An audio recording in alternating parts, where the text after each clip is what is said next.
Thank you, sir.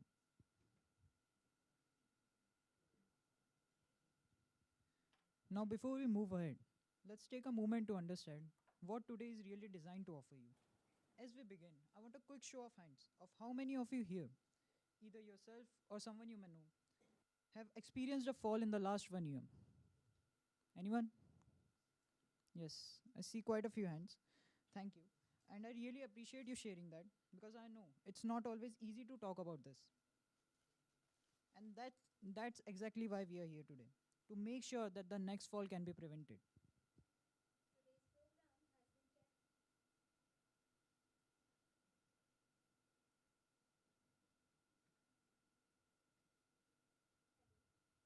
Hello. Today's program has been carefully curated with one central goal: to help you move more safely, confidently, and independently, and to understand the rights and benefits available to you. We have a series of talk and panels for you today on better understanding Parkinson's and mobility challenges, access to expert insights and practical management strategies, and more to follow. But for now, let us listen to our expert speakers and find out how to maximize mobility. Okay, so to better understand falls and mobility challenges in Parkinson's, we first need to understand what's happening inside the brain and the body. What should we track? What is invisible? And what should be visible? It's a privilege to invite Dr. Anil Venkatachalam, a renowned neurologist who specializes in advanced approaches such as brain mapping and brings deep expertise in managing Parkinson's and movement disorders. Let us give a round of applause to Dr. Anil Venkatachalam, who will be speaking about the inflection points in Parkinson's journey today. While you listen, I want every Parkinson's patient and their caregivers to please keep the inflection point, which is in your bag, goodie bag, right in your hand.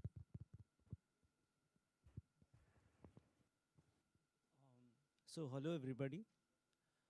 I'm going to speak today on inflection points in Parkinson's disease journey.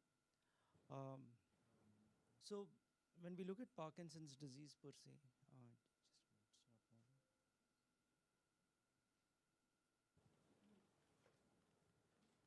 it's not moving.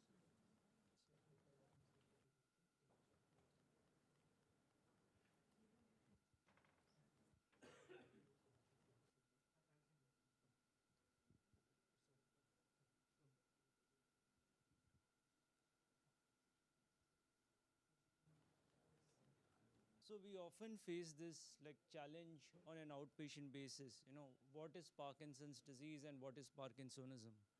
So we need to realize one thing, that Parkinsonism is a syndrome. So it is basically an umbrella term which is characterized by slowness, stiffness, sometimes tremor may be present. It's actually a syndrome. And Parkinson's disease is actually a disease. So it's actually the most common cause of Parkinsonism. We have other causes like atypical Parkinson's, multiple system atrophy, PSP, progressive supranuclear palsy, corticobasal syndrome, etc.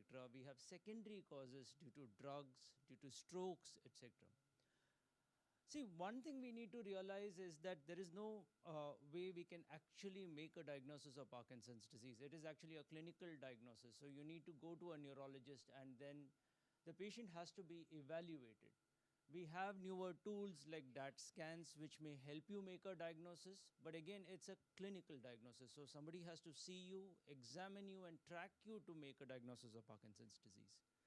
So what happens inside the brain? Basically, what happens is, as I said, you know, like Parkinsonism is actually an umbrella term, and there's mainly a neurodegeneration which happens in the brain. So this is basically because of protein accumulation inside the brain. So we have various kinds of proteins like synucleins and like tau, and these accumulate inside the brain. They actually distort the cellular architecture and they do not allow the cells to function properly. So what happens is it actually disrupts the networks inside the brain and it causes the symptoms of Parkinsonism. Again. It's not moving.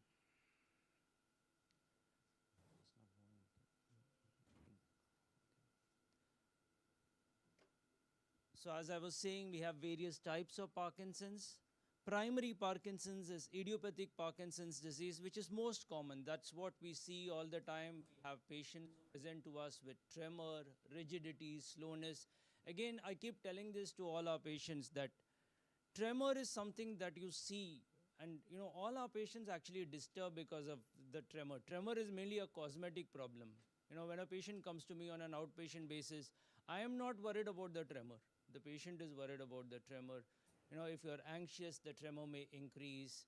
If you're upset, the tremor may increase. I am worried about the other symptoms of Parkinson's disease. I'm not really worried about the tremor, but the patient is mainly worried about the tremor. We have atypical forms of Parkinson's.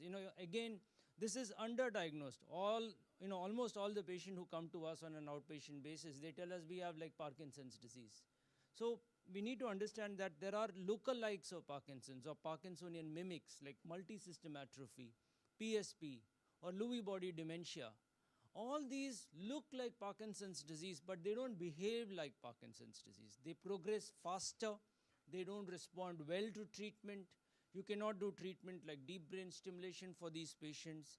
A lot of them have speech problems, swallowing problems. A lot of them have like dementia. So you need to identify that. Why is it important to identify? Because you need to prognosticate these patients well. You need to realize whether you have to aggressively treat them. If you look at Parkinson's disease, it's a 20-year-long disease. So you actually can give them a good quality of life. But at the same time, if somebody has a disease like PSP or multisystem atrophy, the quality of life is significantly affected because the symptoms spread rapidly within about 5 to 7 years, and the patient becomes like bedbound or severely disabled by the end of 7 years. So you need to understand that in order to, convey all these things to the patients or the relatives. Then we have secondary causes of Parkinson's. So this is again under-recognized in our country, under-recognized amongst the public. A lot of drugs can cause Parkinson's disease. Simple drugs like your antacids. We have drugs like domperidone. People use drugs like Pan-D, Rabezell, levosulpiride. I'm not naming the brands, but what I'm trying to say is the contents that are there are the ones which can sometimes cause secondary Parkinsonism. Simple drugs which are used for like dizziness and vertigo, drugs like cinerrazine, or simple drugs like stemetil, prochlorperazine, which are like used for like vomiting, dizziness, vertigo, etc. And people keep taking it all the time. So again, that can cause secondary Parkinsonism. Another unrecognized or under-recognized cause of Parkinsonism in our country is like strokes.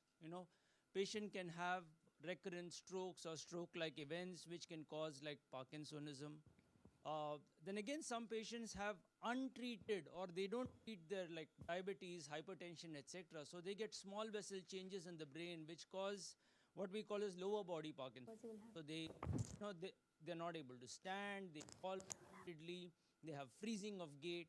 So again, that's an under-recognized cause. So again, you need to go to a doctor, you need to have a clinical evaluation, and then you need to make a diagnosis of Parkinson's disease. Do I have to fetishize like you? Next slide. I don't think this is moving. Next slide, please. So this is something I always show up, which keeps showing up many, often, is called as a Parkinson's iceberg. What we usually see or what the patients see or what the doctors often see when the patients present to us are the trap signs. That's tremor, rigidity, akinesia, and postural imbalance, which is like recurrent falls. But what we don't see are the significant symptoms which are there like below, which are hidden, from the public, like constipation, speech problems, swallowing problems, panic attacks, loss of smell, loss of facial expression, like they lose their emotion, impulse control problems. These patients become impulsive, they have like delusions, hallucinations, lot of gastrointestinal problems, anxiety, depression, sleep problems. Again, sleep problems are under-recognized. Those who stay with patients who have Parkinson's disease may realize how much of a problem it is for them. A lot of patients have erectile disturbance, sweating abnormalities, and a lot of them end up having like dementia and cognitive impairment even. So what we see is mainly the tip of the iceberg, and that's what patients often present to us with. But what are actually hidden from the public, or what are actually hidden, are the significant symptoms which often patients go to other doctors. Patients may go to a gastroenterologist, or patient may go to a rheumatologist with joint pains and shoulder pains. Patient may go to a like family physician with aches like body pains, urologist with urinary incontinence.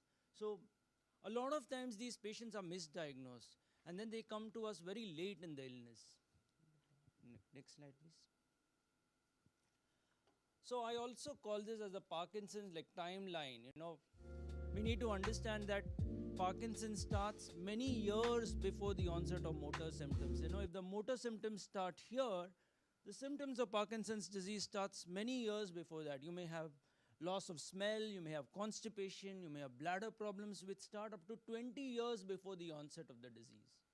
And then, you have the progression of the premotor symptoms.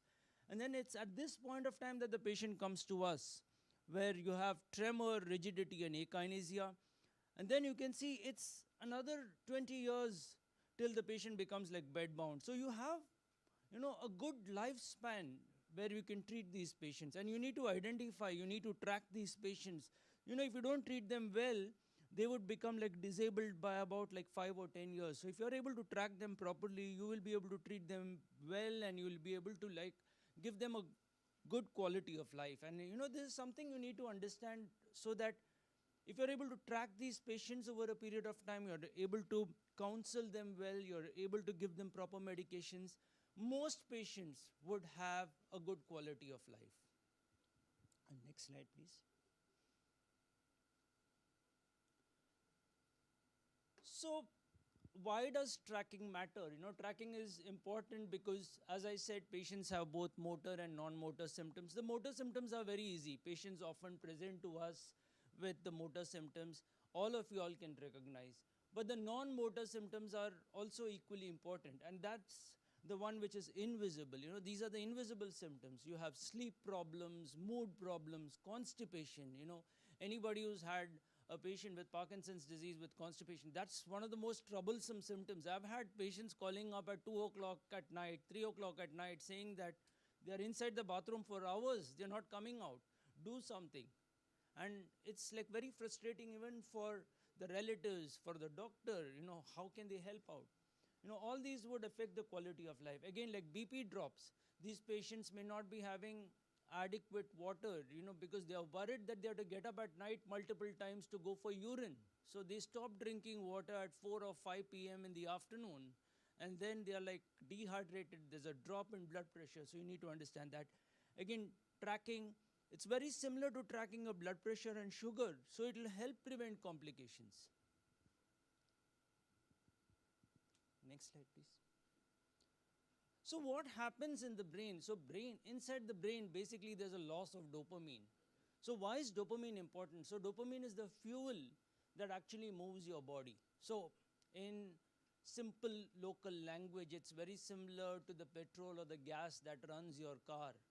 So you may have the fittest body, but if you don't have the dopamine inside your brain, it's not going to run. So you need to understand that. But you have other chemicals which are also affected, like norepinephrine, which are associated with fatigue and BP regulation issues. Then there are protein accumulation inside the brain, like Lewy bodies and alpha-synuclein, which cause the progression of the symptoms of Parkinson's disease. So for example, you may have like drop in like blood pressure when a patient stands up. This leads to dizziness, and this may lead to falls. So you need to identify that. If you don't identify that, patient may present to you saying that every time I stand, I'm feeling very dizzy. Every time I walk, I'm feeling very dizzy. But if you're not going to check the blood pressure when the patient is standing, you're not able to, means you would not be able to treat these patients accurately. Next slide, please. So what is an inflection point? So inflection point is basically a change in the curve. So why is it very important? So you need to identify that, patient with Parkinson's disease is going on for some time, and then something happens which worsens the disease or which causes a change from the baseline. We need to identify that inflection point, because from that point onwards, the patient is going to deteriorate. So when I look at it from a clinical perspective, there are about 3 or 4 inflection points which are very important. And those 4 inflection points are: one is falls and freezing, second is speech, swallowing, and breathing problems, third are the non-motor symptoms, and fourth are the medication changes. And each one of them is important, and I'm going to tell you all about that. So the first inflection point, which is very important, and I keep telling this, patients, if somebody asks me, am I going to die with Parkinson's disease? I tell them, you're not going to die with Parkinson's disease, because you're going to have the disease for the rest of your life. But there are only 2 ways that a patient with Parkinson's disease may have a mortality. That is, patient may be walking, patient may fall down, break a bone, become bedridden, have a bed sore or some problem, and then patient may not make it, I mean, that's one thing. Second is, the patient actually has speech and swallowing problems, and the patient chokes, patient has an aspiration pneumonia, patient goes on a ventilator, and then patient is not able to survive. So if you're able to treat these 2 important points, you would be able to give them a good quality of life. So the first is falls and like near falls. So this is something which is very disabling. Anybody who's had Parkinson's would realize, they are scared of falling. They have a fear of falling. When they see narrow spaces, when they see a lot of people, they start walking more slowly. They start holding on to people. They start holding on to things. And near falls are a warning sign. So a lot of times in my outpatient clinic, I ask the patients, are you all falling? Do you have a tendency to fall? It's actually a sign that the patient may be under-medicated. So you need to identify that. Okay? And the patient needs to report every falls. If you're not going to report the falls, a lot of times they may say, the patient slipped on water, or the patient was just walking and like fell down. And patients may hide it. The relatives also will underplay it. So that's one thing we need to understand. Falls are important to recognize. Report every fall to the doctor. Second is, there are certain triggers for freezing. So if you see a patient with Parkinson's disease, patients always tell us this, or the relatives tell us, when he's walking on the road or when he's walking outside on an open space, he's perfectly fine. But when he's at home or when he's in the bathroom, he freezes, he's having a difficulty to turn around. So that's one thing we need to identify. Patients struggle in like narrow spaces. They may have problems with respect to like turning around in a narrow space. So if you ask them to turn en bloc, they would just fall down. And again, if you are multitasking, the chances of freezing increases. If you're anxious, the chances of freezing increases. If you're fatigued, the chances of freezing increases. So that's why if you tell them, hurry up, we have to go for a wedding, they're not going to reach. You have to prepare them 1 hour in advance when you're going for a wedding. Or at the end of the day, you'll see that patients may get fatigued and then they start, freezing. And the third symptom is like dizziness. Now, this is something we need to identify. A lot of patients with Parkinson's disease complain of unexplained like dizziness. They say, I'm feeling, chakkar aa raha hai. Or they are very dizzy. They are having imbalance. They feel like they're about to fall. You need to see how these episodes are triggered. Number one, are they feeling off balance? Is it because of freezing? Is it because of falls? Or is it because of a drop in blood pressure, what we call as postural hypotension? Next.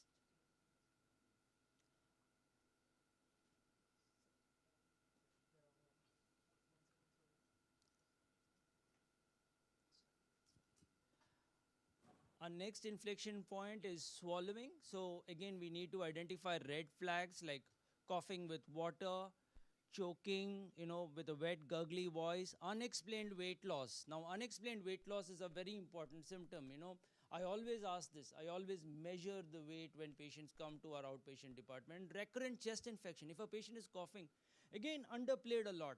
Every time they cough, you need to realize for swallowing, it should be 10 on 10. Even you choke once, you can aspirate. You need to identify that. You need to make it very clear. We have various ways by which we can improve. We have like swallowing therapy. We can change the consistency of food. We can give soft smash diet. Again, a lot of patients also complain of speech problems where you have soft voice. So again, with Lee Silverwind, like voice training, it helps, and it's very, very beneficial. Some patients also complain of breathing problems when they have, uh, associated with Parkinson's disease. So this is associated with the wearing off episodes. This may be associated with anxiety, and a lot of them may be having breathing problems when they have aspiration. So this is also under recognized. So if you are having swallowing and speech problem, also look at their breathing. Again, some patients who have dyskinesias also have breathing problems, or when the off period starts, they may have breathing problems. So you need to identify that. Okay. Next slide, please. So we have to track the third inflection point. Those are the non-motor symptoms. So that's sleep problems like acting out in sleep, that is RBD, insomnia. So patient may have a fragmented sleep. They may not be sleeping well. Again, sleep is very important to the brain. Sleep is like the garbage truck of your brain. It cleans your brain at night. So if you're having a fragmented sleep, the daytime you're going to have a lot of problems. You're going to have excessive daytime somnolence. It will increase the risk of falls, increase the risk of dementia. You need to identify that. And like mood problems, depression, anxiety, and apathy are very common with Parkinson's disease. Cognition, this is again under-recognized. So cognition, patients may have, some of them may have cognitive impairment, hallucinations, and confusion. Some of them may be because of the medications. Again, it needs to be identified. And autonomic disturbance like urinary urgency, constipation, and like dizziness on standing. Like next slide, please. The fourth inflection point, which is the last one we need to track, is the off time. This is something we don't speak about. So you may be taking your medication 3 times a day, 4 times a day, or 5 times a day. Understand one thing, you need to be on for most of the time. If you're off on the medication, that means you're under-medicated, or you probably don't have Parkinson's disease. So you need to track the off time. And on time means you're having a better control of your Parkinson's disease. Off time means the symptoms are more, like prominent. The next thing you need to track is the dyskinesias. A lot of patients have, what we call as peak dose dyskinesias. So they have a lot of excess movements. You may see a lot of patients with Parkinson's disease, when they take the medications, they have a lot of like twisting and turning. It may be a peak dose dyskinesias. So if the patient is having a lot of dyskinesias, it indicates that the patient is over-medicated. So you need to bring down the medication. And then you need to look for the side effects of the medication. So that's another thing, the more you take the medications, or the more are the dosages of the medications, the greater are the chances of side effects of these medications. So you need to track them for the side effects. So very simple. It's all three points that I've actually put up, three things. And if you're able to track these, it should be very easy to manage your disease. So you track the patterns, adjust the medication, and then you consider advanced options if all this fails. If medications fail, then you have DBS, you have levodopa, carbidopa, infusion gel, then you have apomorphine therapy. All these are part and parcel of advanced treatment for Parkinson's disease. Next slide. So we have, an OPD tracker. It's very difficult to track all the symptoms of Parkinson's disease, very cumbersome. So in the olden days, we used to have the Parkinson's diary.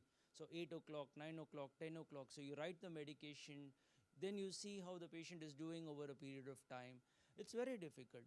What we have out here is a Parkinson's, is a OPD tracker, where you just see whether these 4-5 inflection points are looked at. You look at falls, you look at near falls, freezing, you look at choking, you look at like dizziness, and you look at confusion and hallucination.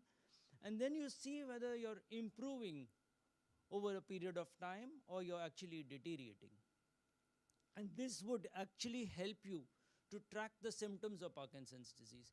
For a patient, this is far more easier to do than mentioning the entire iceberg. You know, if you have to go through the entire iceberg, you yourself would be like drowned in it. So better than that, just look at the important points, track it over a period of time, and that would give you a clue as to whether you're improving or you're remaining the same or you're showing a deterioration with respect to the symptoms of Parkinson's disease. So what do you do when you spot an inflection point? So first is you start physiotherapy. So for falls, you start physiotherapy and it really helps. So this is something which is again under-recognized. So physiotherapy does help. There's enough data and evidence. Again, speech and swallowing therapy helps. There's enough data and evidence. You track and adjust your medications. Again, that's with your doctor, you would be able to sit down and help. And lastly, when the symptoms of Parkinson's progress, then you have to consider advanced therapies like DBS or levodopa, carbidopa, intestinal gel, or apomorphine therapy. So in summary, it's important to recognize the inflection points. Remember that you have both motor and non-motor symptoms. So I keep telling this again and again to patients, tremor is not important. Tremor is not. Tremor is just a cosmetic side effect. But all the other things are more important. You know, a fall is more important. Rigidity is more important. Stiffness and slowness is more important. Non-motor symptoms are more important than tremor. So don't focus on the tremor so much. You would not be able to control the tremor. Not many therapies improve the tremor. But we can improve the other symptoms of Parkinson's disease. Focus on the hidden risks. Identify that, focus on that. Identify them, evaluate them, and then treat them adequately. And I'm telling you, if you follow this, you know, guaranteed around 80 to 90% of patients would have a good quality of life. We have patients whom we've seen well into their 70s and 80s. They're independent, doing well.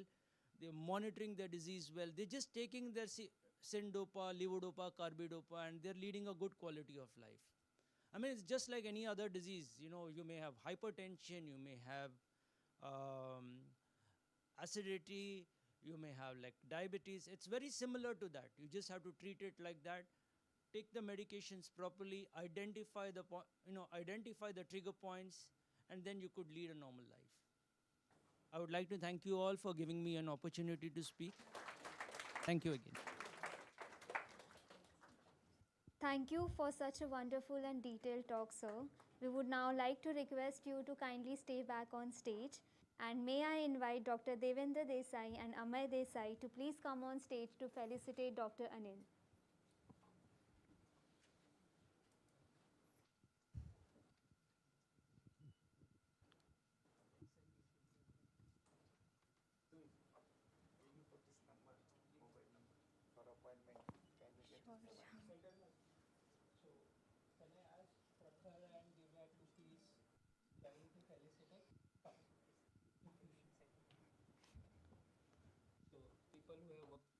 No, I'll just. Thank you.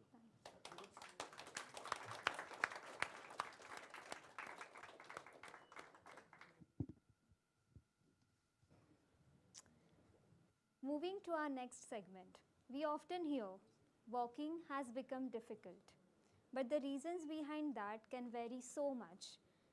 You are not alone, and this next session will give you both understanding and practical strategies. To help us understand these challenges better, we invite Dr. Darshan Doshi, a neurologist having 13 years of clinical experience with managing Parkinson's disease. You will also find a 12-point checklist in your bag. Please keep it in hand after this session. Hi, good morning, everyone. I thank Lifespark and Amay for inviting me to give a talk on managing mobility in Parkinson's disease. I heard sir said that falls are inevitable in elderly, but I think after looking at this, we can prevent a lot of falls. I have one of my patients there. So, this is okay?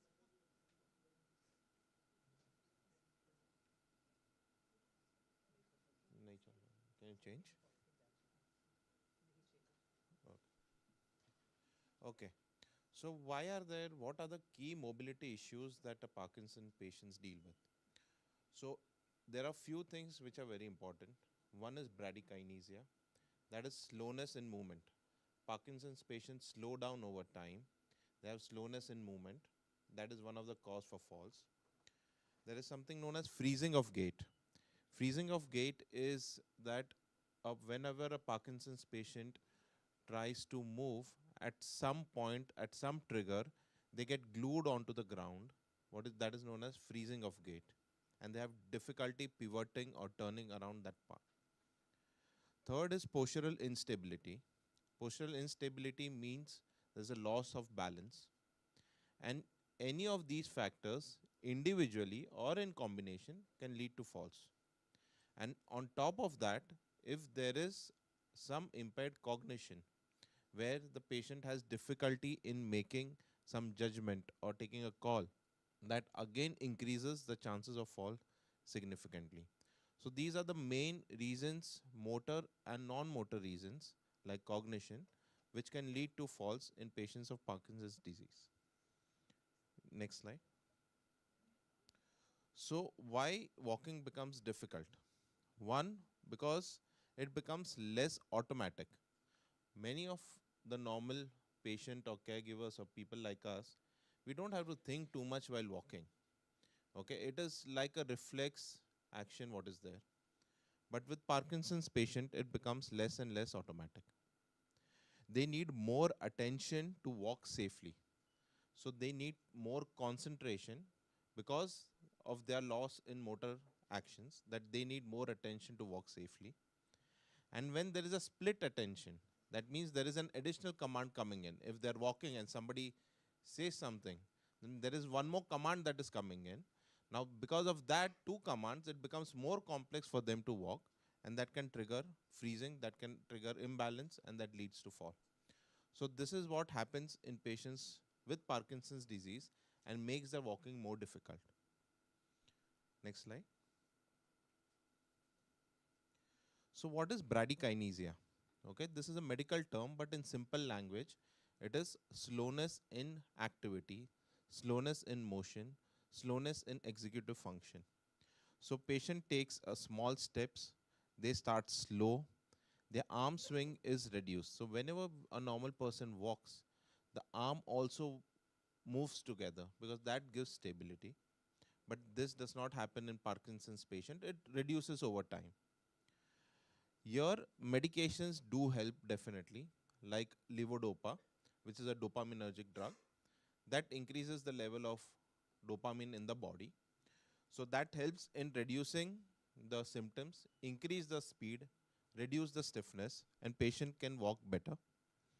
But there are other things which are associated with Parkinson's patient where drugs might not help too much. So like fatigue, sleep, low BP. Low BP usually happens in patients of Parkinson's disease because multitude reasons. One is because of the disease itself, sometimes because of the drug itself. They have balance issues. So levodopa might not take care of all of the symptoms. There are other medications which we might have to try, and certain non-pharmacological methods we might have to try.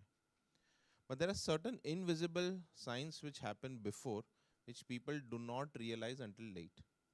Like they take time to get up from the chair, they take more time to wear clothes, or have difficulty in buttoning shirts. Their steps becomes smaller during the evening hours because that is when they get little more tired, more fatigued. So they require more attention to walk that time. So these are certain subtle signs which are hidden, and which are when a patient develops more severe Parkinson's or more advanced Parkinson's, when they could visit the doctor. And when you reflect back, you might notice these signs were present before. So these also signs are very important to know because you can get help at this point in time as well. Next slide. So what is freezing of gait? So freezing of gait is getting glued onto the ground, difficulty in initiating step. So what happens is that there are common triggers. The triggers are doorways, lift doors. They have to turn in a narrow space like the bathroom, crowded places, sometimes low light, anxiety. If there is a dual task that is happening, like patient is walking, but at the same time they are also talking, that leads to freezing of gait. Medication helps here sometimes when it is an off freezing. Off freezing means that the medication which is there, levodopa, is not adequate in the body. That causes an off time because the drug is not enough for reducing the symptoms. So that is off freezing. And on freezing is when there is sometimes the drug is excess in the body. It leads to abnormal movements. That is when the on freezing occurs. So these are the different types of freezing of gait that we see. Next slide.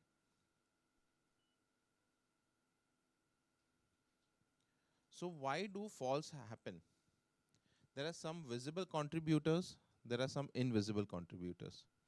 So what are the common things?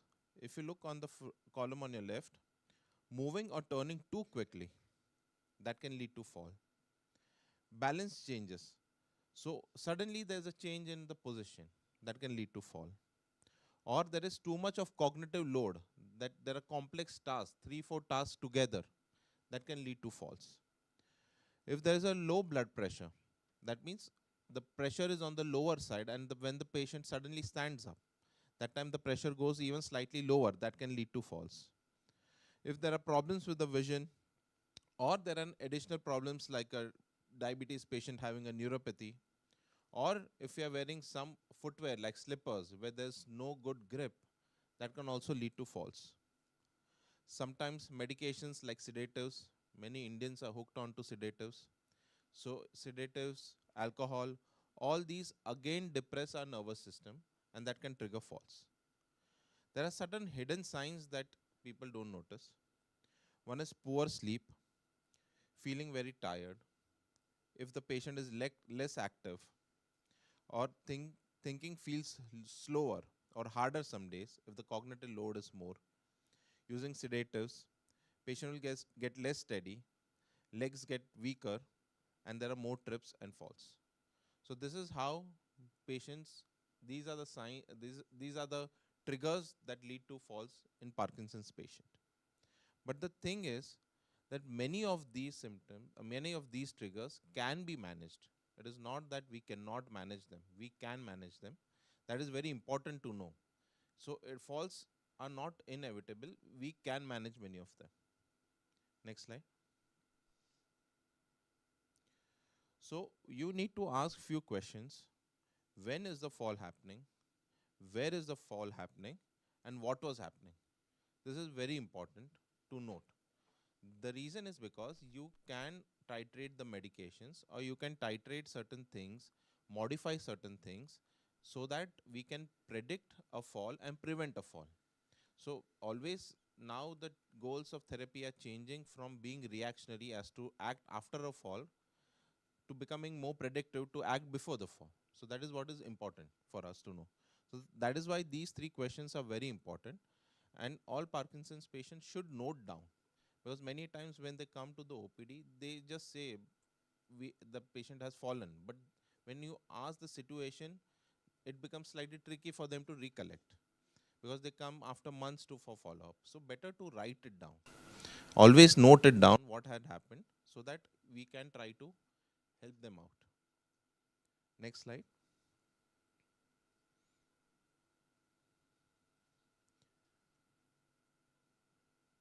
Can we change the slide? So there are two things. There is an on phase and an off phase.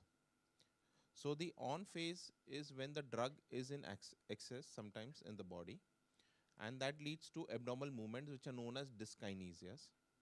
They also lead to fall. That also we need to note down. So when a symptom tracker is there, in that you have to note it down that the fall happened when the state was on. And there is something known as an off state. So when the drug was less in the body, patient was more stiffer, more rigid, patient had difficulty walking. So that also needs to be noted down, because then you titrate the medication accordingly so that the patient is more active during the off phase.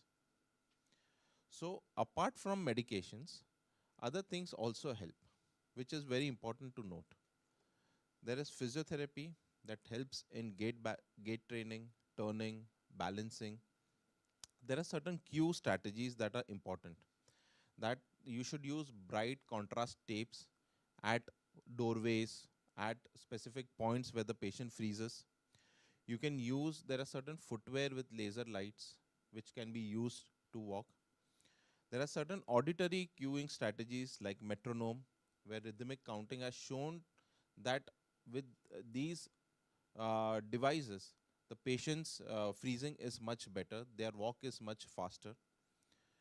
Yoga, meditation, walking, loop, cycling, these all things help. And also there are certain technology devices like the Lifespark One walking devices, the other ones which are there available, FDA approved as well, that help in one identifying when the patient falls. And also there are certain Apple Watch apps also now available which can track the symptoms of Parkinson's, and that can automatically analyze the symptoms and also give an update as to how the overall symptomatology or how the overall progression of the patient is going. Next slide. So what is important is that there are certain practical points that we need to consider in all Parkinson's patients, is that there are certain routes which are very important. One is from the bed to the bathroom, that is very important. Number two is from the bed or a chair to the living room, because that is where we sit, talk, watch TV. Third is bedroom to kitchen or temple area.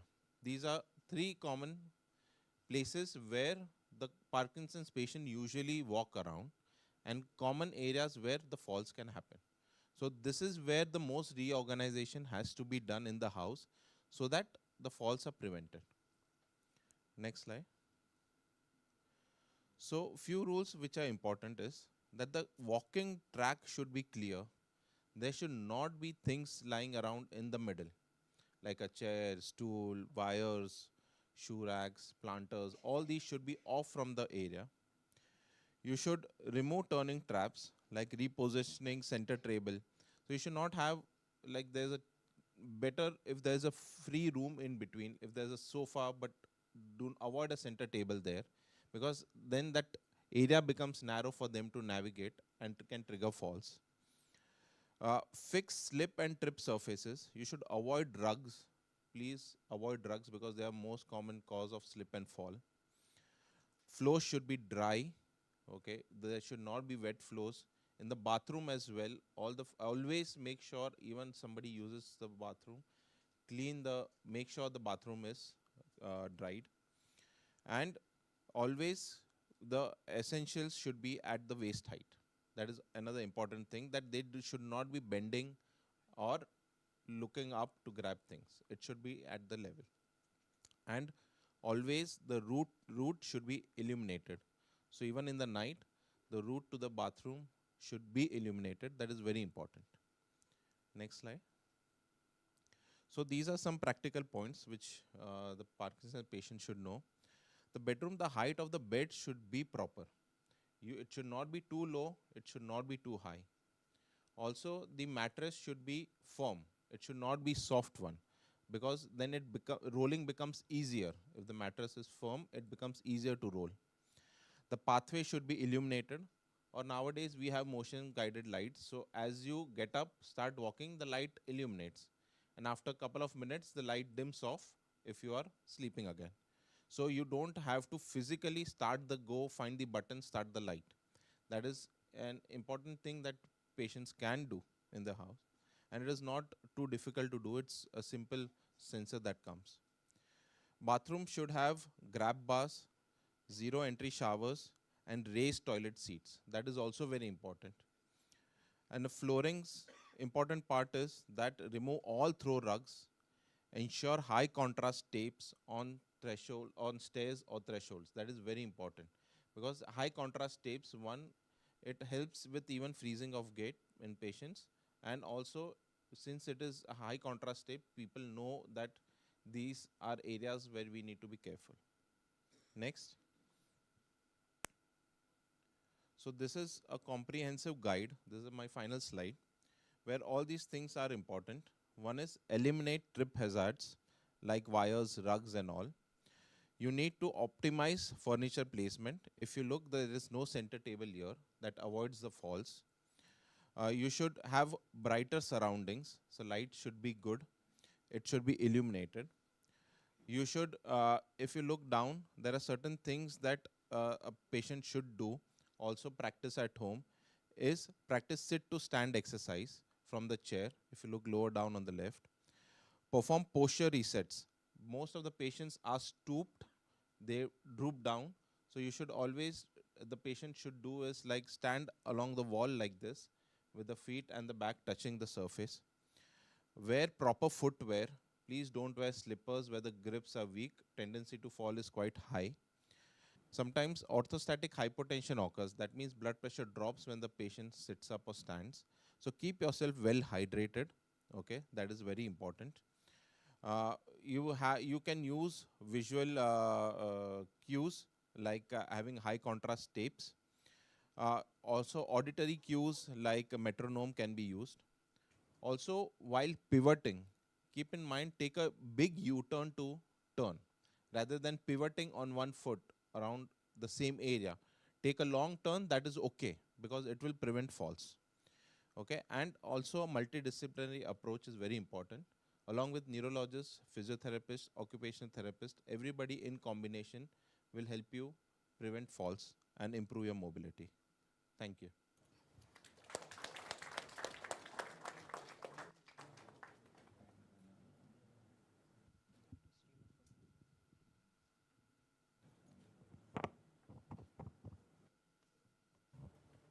Thank you, sir, for sharing such valuable insights with us.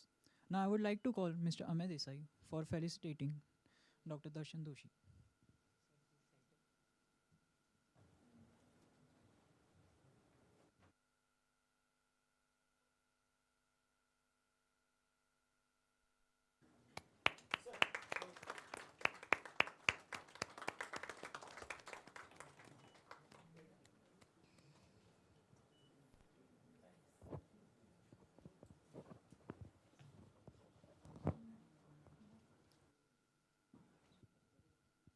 Now we have spoken about why falls happens. But the bigger question is, can we actually identify and manage this risk before a fall happens? Divya, what do you think? Is that really possible? That's a really important question because, like we discussed, falls don't just happen suddenly. There are always early signs, changes in walking, balance, and even attention. The real challenge is, can we actually track these changes in time? Well, let's find out. To show us how technology is making this possible in everyday life, we would now like to invite Amay Desai on stage.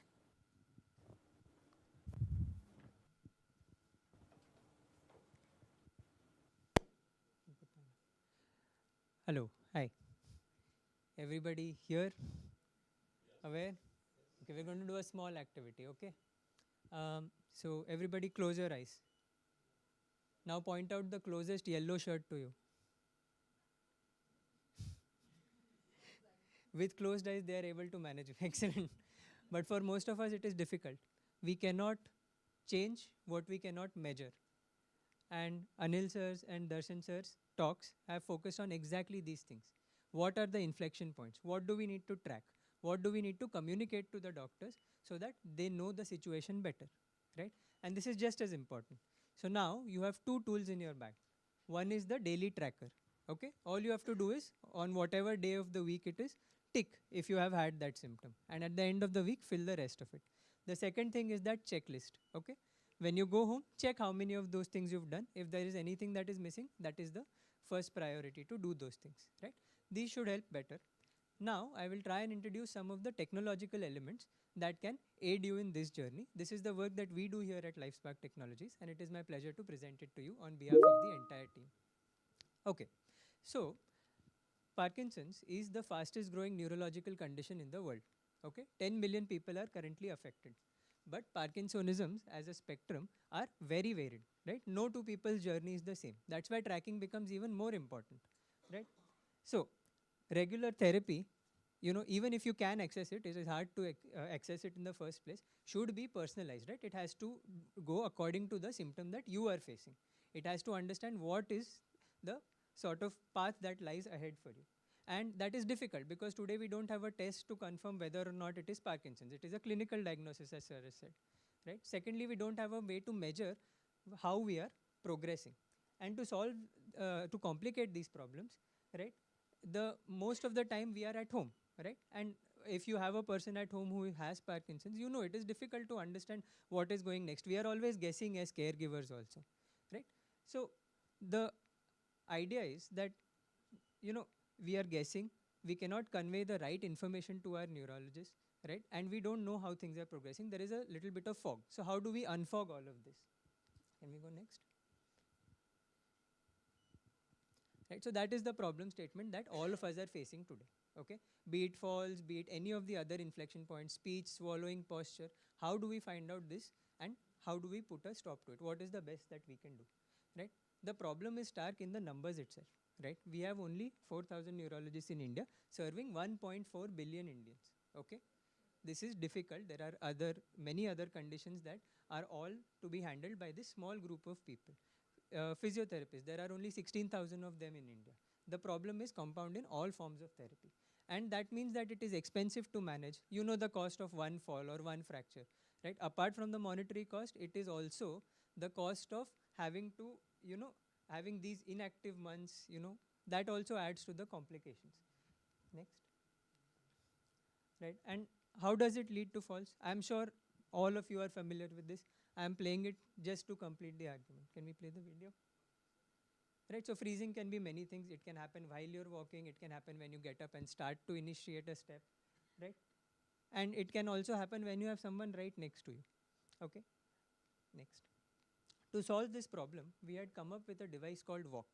It's a wearable mobility aid that you wear on the lower thighs, right? It's worn like this on the lower thighs.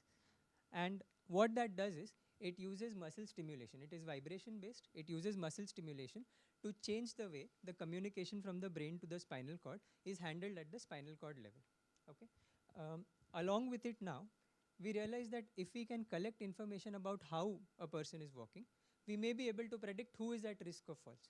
We may be able to predict, the reason for their risk of falls and try and give some therapy. So this is a new initiative that we have started that I will describe later in this talk. To show you first how Walk works, please. Okay. Now this is a gentleman with moderate stage Parkinson's. You can see that in the initial parts there is some hesitation with the steps, whereas on the right with the device he is able to take the steps longer. But the real crux will come when we do the turning and crossing a cluttered path. These are common situations at home. Everyone has them. Someone has left something on the floor and now you have to navigate around it. So that's where Walk actually shows the best results in cluttered areas. So for example, turning becomes better. Right. Yes. Technology has not caught up yet. 1 second. Go back the video one. Yes, this one. Just let it play out. Okay. So we see that initially the hesitation in walking is there. This is something called initiation freezing. After you get up from sitting, sometimes it's difficult. It gets compounded if you have rigidity, which also increases when you sit for a long time, right? Turns become difficult. Turns are one of the well-known fall hazards. You are trying to turn, upper body turns, lower body doesn't follow, and fall happens, right? And in these cases, hip and shoulder are the things that we need to protect. We have a very difficult time navigating a cluttered area. If there is too many things to look at, how do we solve for that? Just let it, right? So what Walk is doing is, in the background, okay? Now, when someone without Parkinson's is walking, right? And this is an engineer's explanation. I'm sorry in advance to all the neurologists who are here and who know the science. When you are walking, the brain sends a constant signal to the spinal cord. The spinal cord handles the walking, which is why you can talk to someone else, you can look at the phone while walking. Now, in Parkinson's, because of the dopamine degradation, the connection from the brain to the spinal cord is reduced in nature, right? But there is a trick we can do. We can make the spinal cord pay more attention to this reduced signal. by stimulating the appropriate areas in the body. That is what walk does. It uses muscle stimulation to basically modulate the property of called spinal excitability at what is called the alpha motor neuron. Okay, you done? Right. Now, what our intention is with the device. One is to prevent gait issues, to prevent falls at home. It's a thing that gives you therapy at home. But the other intention is to collect and create that profile. What information can we communicate to our doctors to help improve this? So it would help, right? If we knew that, okay, this group of muscles is affected. It would help if we knew how often the freezing was happening, at what times in the day it was happening. All of these things help. And that's what our PATHFINDER solution does. Okay. So PATHFINDER essentially is a series of tests that you can do on your smartphone while wearing the walk band. Okay, can we play this? So it gives you these 4 tests here, and they are simple tests. So you sit to stand 5 times, right? And in clinic, when someone gives these tests, the idea is that if you cannot do it within a certain amount of time, then that means your risk of fall is higher, because your time to reaction, your time to actuate the muscles is not that high. Similarly, if you can't do something called the timed up and go test, you get up from chair, walk 10 feet, turn around, come back and sit. If you can't do that within 14 seconds, then the risk of fall is higher. We combine all of these informations, and also because we can detect small movements, we actually check, okay, is the right leg moving the same as the left leg? Is there a change when you are getting up? Do you have to make multiple attempts? You know, all things that might indicate that either the core muscles are affected or the thigh muscles are affected, or something, there is rigidity somewhere, so those parts are not moving. So our algorithm identifies that in the back and essentially classifies where the risk is happening. Okay. So you do the test like this, and at the end of it, you know, this is a reaction time test, you have to stand on one leg 4 tests, and you get this score, something called a safety score. Now what has happened? It was dark, we could not find the yellow shirts. We have now shed light and said, okay, these are the yellow shirts. Now how do I reach the yellow shirts? You have a score, and the idea is to improve it. So the second part of this is based on the data that we have collected, we will measure which activities are helpful for you. Currently, we only collect mobility data, and we give physiotherapy-like exercises to do at home. You know, but eventually this will expand to speech, to swallowing, to other things that we can do in a digital format. Okay, can we move to the next? Right, so this is what an exercise session will look like. You can wear the device, okay, and you can do the exercise while either looking at a video or playing a game. You know, there are multiple options. And this tracks, okay, you've done this much exercise. So in 6 days or 7 days, it will tell you, because of this exercise, this is the sort of turn. Or if it is not changing, someone from our team is monitoring it in the back end, and they will say it's time to change and try different exercises. If you have high fall risk in the test, it will only recommend to you sleeping or sitting exercises. Or if you are okay, then it will recommend to you mobility exercises. But these are all things that are focused on your specific symptoms, which are measured on a 2-weekly basis. So every 2 weeks, you will have to do the assessment, and we will get a graph. Now we can see it, now we can modify it. Even if the treatments here, even if you start with a completely red graph like this, all the muscles being affected, eventually you can transition. So I'll just show you a case study of one gentleman who's trying it. Remember, this is early access right now. We have not released it fully to everyone. This is an example that we are trying inside to develop better solutions. And our friends from the different, from the community are helping us better understand how to best serve this to our community. Next. Next. Next. Okay. No, back. Okay. Right. So overall, we've seen that you can reduce symptoms by roughly half in 6 weeks of usage with the device. And who does it help? So specifically, these things, it's very important to know for whom is the solution working so far. What we know. Next. Right. People who are diagnosed with Parkinson's, who are in the moderate to late stages, up to 18 years with the disease, and who have mild to moderate balance impairment. If you have too much balance impairment, too much rigidity, then we need to do other things before we start the device. But if you fit these criteria, the device should help you about 90% of the times. Next. Right, so this is the case study that I was referring to earlier. You know, we have a gentleman who started with everything red, the fall risk score was high.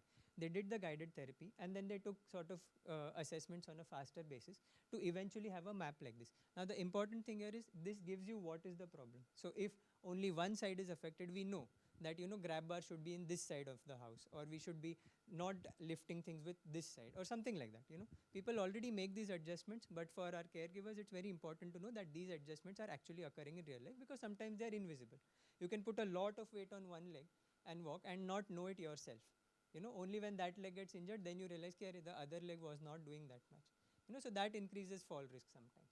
So that's how this system is supposed to work. You have a number, we track it, we aim to reduce the risk score. Next. So now that program is available for those who want to do a demo. It will happen in the far side of this room later on after 2 p.m. Next. And thanks to the support of this community, to our friends from NCPEDP, from all of the other social organizations, we've been able to come up with this. We welcome you to participate, to engage with us, and to help us build better solutions for you. Thank you very much, and have a good day.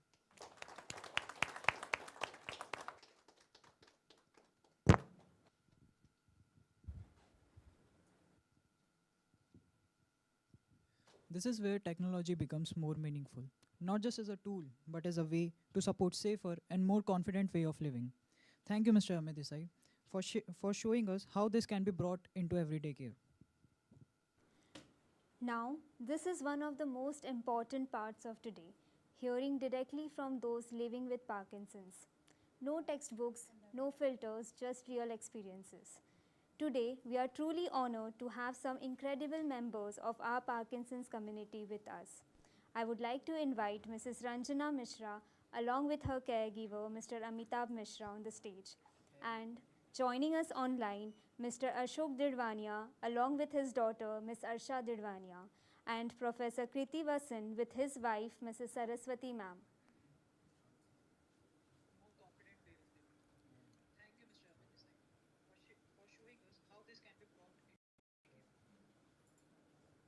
Now, this is one of the most important parts of today, hearing directly from those living with Parkinson's. No textbooks, no filters, just real experience. Today, we are really honored to have some incredible members of our Parkinson's community with us. I would like to invite Mrs. Ranjana Mishra along with her caregiver, Mr. Amitabh Mishra, on the stage. And joining us online, Mr. Ashok Didwania along with his daughter, Ms. Arsha Didwania, and Professor Kriti Vasan with his wife, Mrs. Saraswati First ma'am. of all, I thank Amey and the team to give me chance for giving my experience. She is Ranjana Mishra, my wife. By the way, since last so many years, I am with her, and since last, and the timeline is this key. We are managing this Parkinson disease since last 13 to 14 years. And it starts with a small handshake. As you were mentioning, we don't recognize it like Parkinson disease. Then our family doctor asked us to go to neurologist. Then we met him, and he, with his diagnosis, he told us this is the Parkinson's, and he started the Syndopa Plus and all those medicines.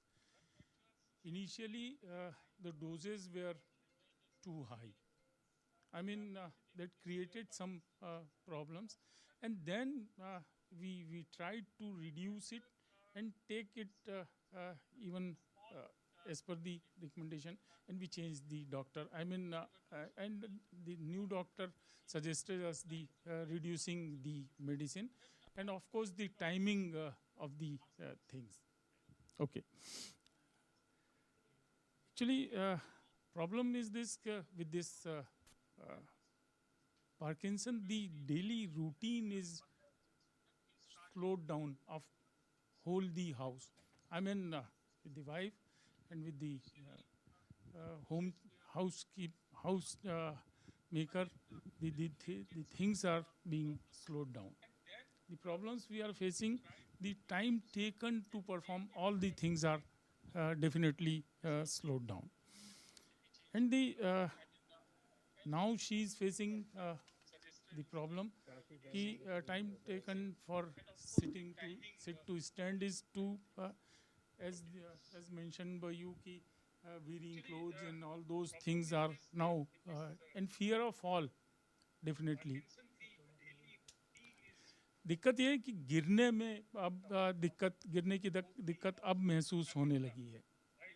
और जो public appearance, एक जो major problem मेरे ख्याल है Parkinson disease में आती है, वो पब्लिक अपीयरेंस की आती है कि ज़्यादातर ये कि लोगों को पता न चले कि हमें ये डिसीज़ है, एज वेल एज दी जो गिरने का डर है वो बहुत ज़्यादा मैटर करता है। जैसे मार्केट हम लोग रोज़ लगभग जाया करते थे हम लोग जब थे, और अब थोड़ा सा अकेले भी जाके सारी चीज़ें ले आती थी।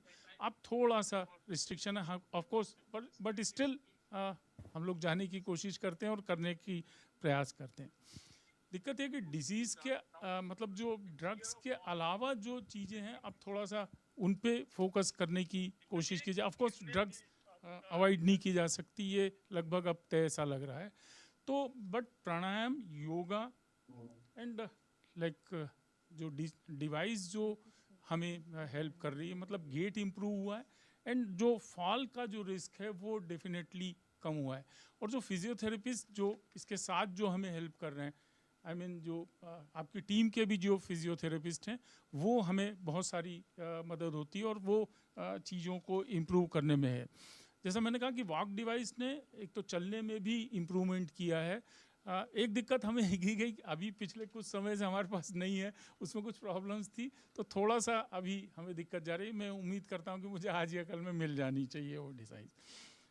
दूसरी चीज़ ये है कि अब जो मैं चीज़ चाह रहा हूँ, मतलब जैसे मैंने अमेय से भी बात की थी कि जैसे पैरों के लिए डिवाइस है, हाथ के ट्रेमर्स के लिए अगर कोई ऐसी डिवाइस हो जो उसको रिड्यूस कर सके।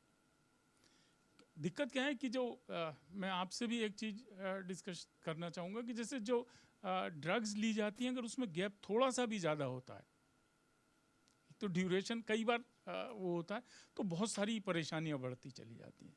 इसको रिड्यूस करने के लिए बिना ड्रग के, मतलब जैसे मैं महसूस कर रहा हूँ कि अगर वो डिवाइस शायद वियर की जाए तो ट्रेमर्स, देखिए दिक्कत क्या है कि शुरुआत में ज़रूर ट्रेमर्स आप कह रहे हैं कि वो ऐसे ही होता है, बट बाद में वो बहुत प्रॉब्लम्स क्रिएट करता है। मतलब वो मुझे जो महसूस हो रहा है कि ट्रेमर्स बहुत ज़्यादा अब प्रॉब्लम्स क्रिएट लगे। दूसरा ये कि ब्रीदिंग एक्सरसाइज डेफिनेटली जो प्राणायाम है वो बहुत हेल्प करती हैं। अगर दिन में 3-4 बार हम लोग ब्रीदिंग एक्सरसाइज कर लेते हैं तो वो बहुत सारी हेल्प करते हैं। मैं फिर से एक तो आपकी टीम को जो इस तरह का काम कर रही है, मेरे ख्याल है इस तरह के काम करने वाले बहुत कम लोग हैं जो मतलब काम कर रहे हैं। आप और आपकी टीम को डेफिनेटली इसके लिए हम थैंक्स देंगे। और मैं अपने आप को सौभाग्यशाली समझूंगा कि मुझे मौका मिला कि इस तरह के कॉन्टैक्ट्स आपसे हुए, और डेफिनेटली हम चीज़ें इम्प्रूव करेंगे। जैसा मैंने कहा कि हमें इस तरह की जो बातचीत चल रही है कि जो डोपामिन को किस तरह से सप्लीमेंट किया जाए ड्रग्स के अलावा। ड्रग्स तो डेफिनेटली कर रही है, बट अगर जैसे डाइट में फ्रूट्स और इस तरह की चीज़ें भी अगर सजेस्ट की जाएँ, I think that will be fine. Thanks a lot.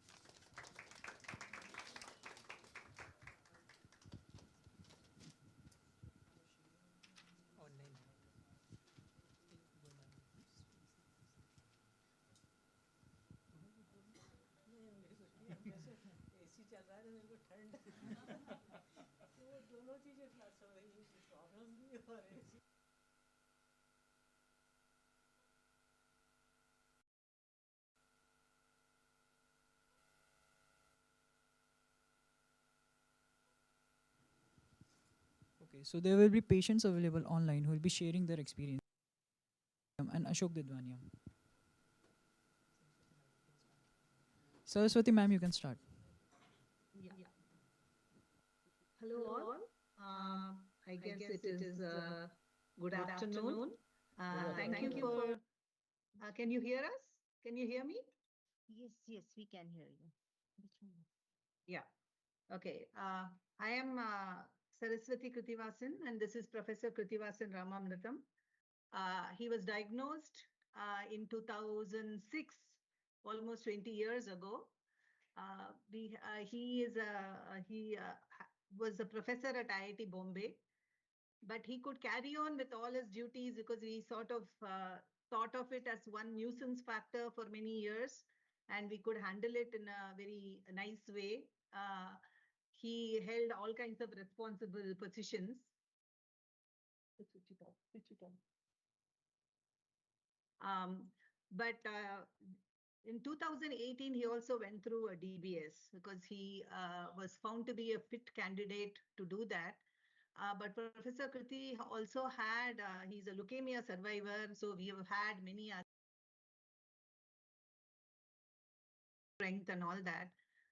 After the DBS, in our case, there were some hiccups during the surgery also. So I don't think it worked very well for him, and he has had many falls.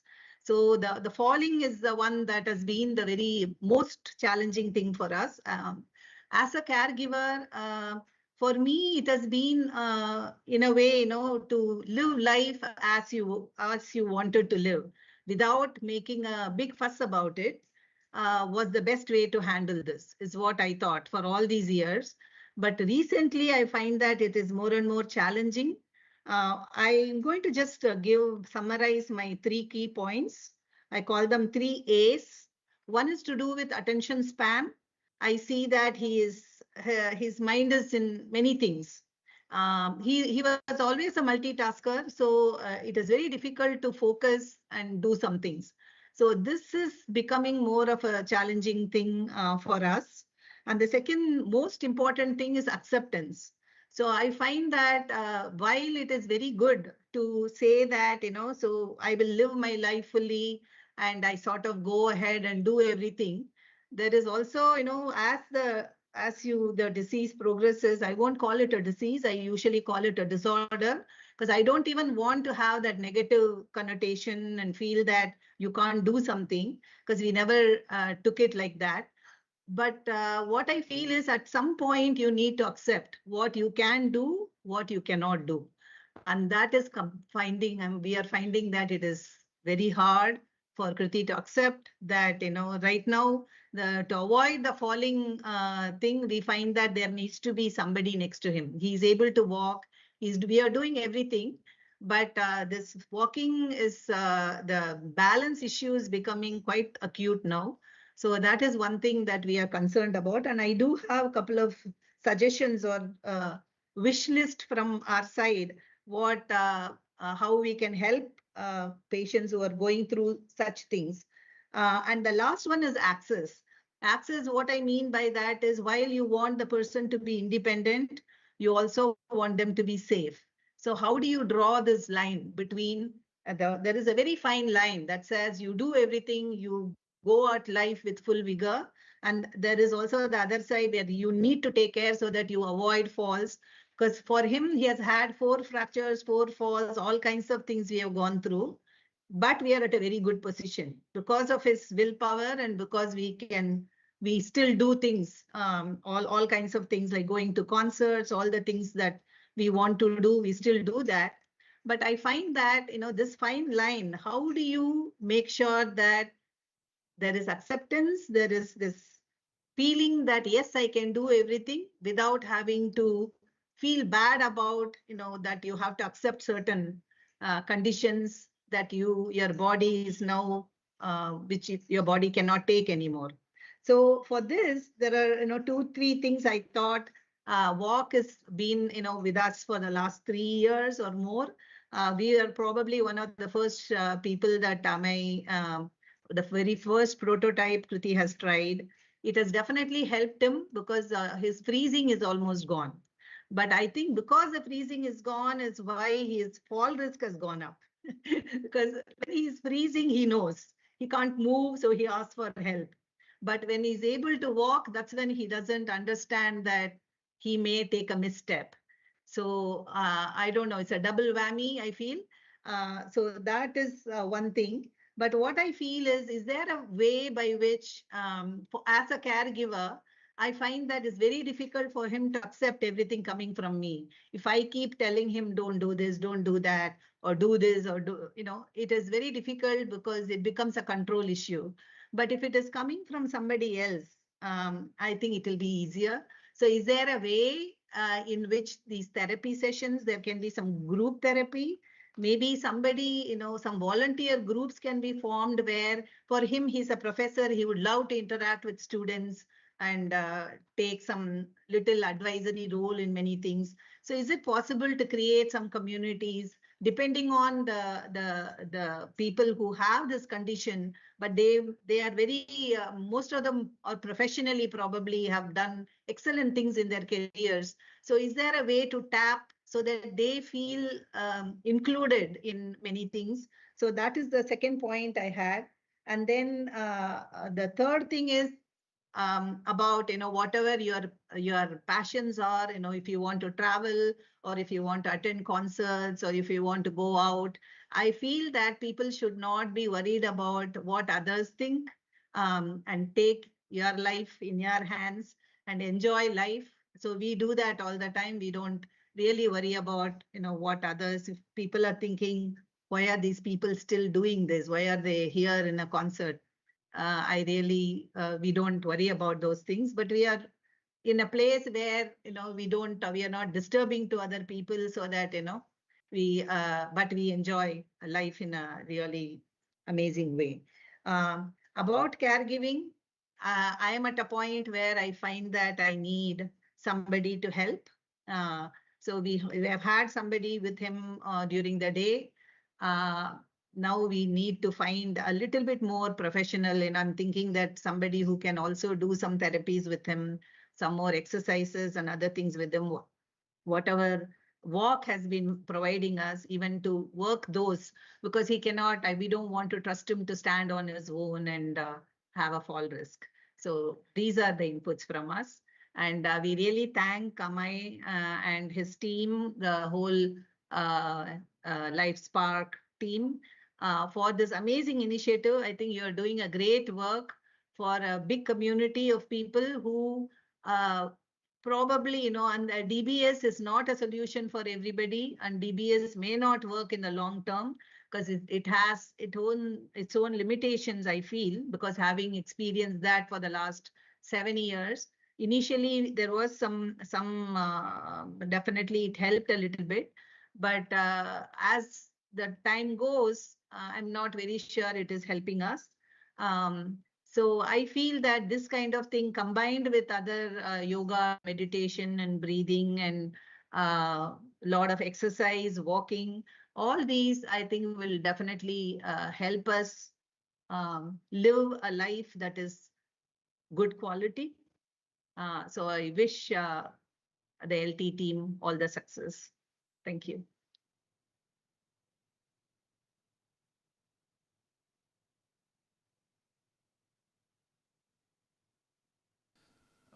Now can Mr. Ashok Didwania open your mic and share your experience with us?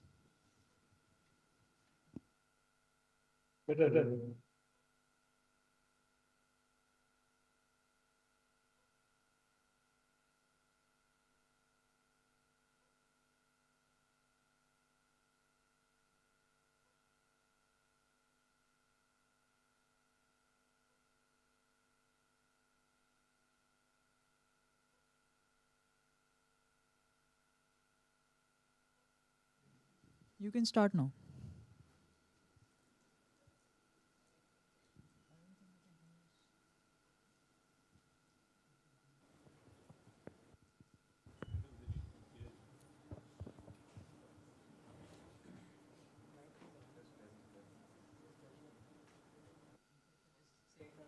You can start now, ma'am.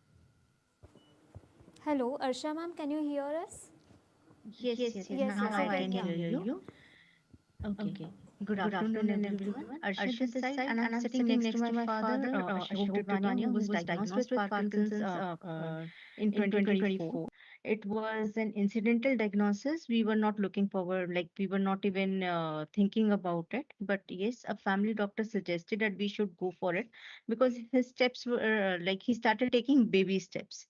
So the initial diagnosis shocked us as a family because there was no family history and we haven't seen any patients around suffering. So we were completely unaware about the disease.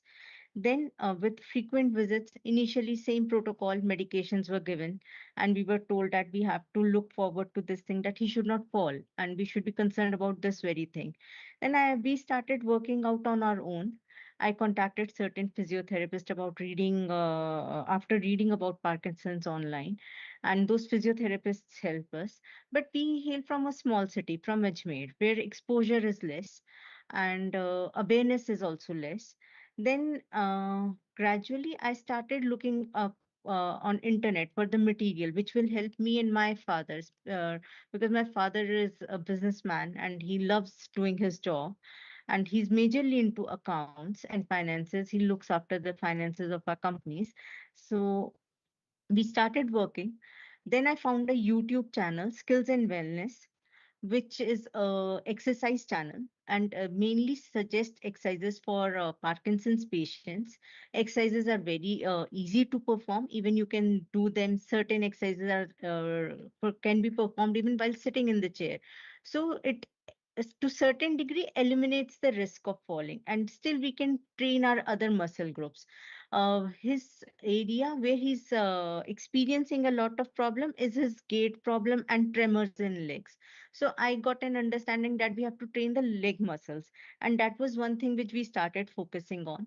Second thing, he's doing pranayam, he's doing yoga and breathing exercises, which helped him a lot.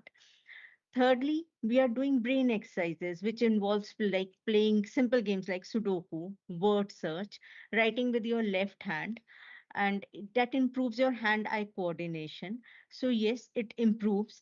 And I am pursuing my dad to start playing video games also, because it involves your brain. So it will create new neuron connections and stuff like that.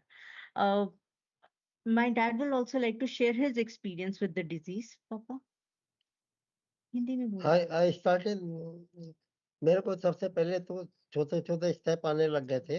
नहीं, अब क्या करूं? अब अभी like he's doing pranayam and all. I'm doing chanting, breathing exercises daily for 45 minutes. Then ये therapy games वगैरह भी खेलता हूँ. Figure of Eight did help me a lot. His in walking in figure of eight helped him a lot in controlling his gait. So freezing थोड़ा less हुआ है figure of eight के साथ. freezing अभी है. फिगर ऑफ एट के साथ freezing कम हुआ इनिशियली जो था उससे. Apart from that figure of eight में when we started counting backwards, because my father was never a multitasker as in sir's case. My father is more of a focused, he will perform one task at a time.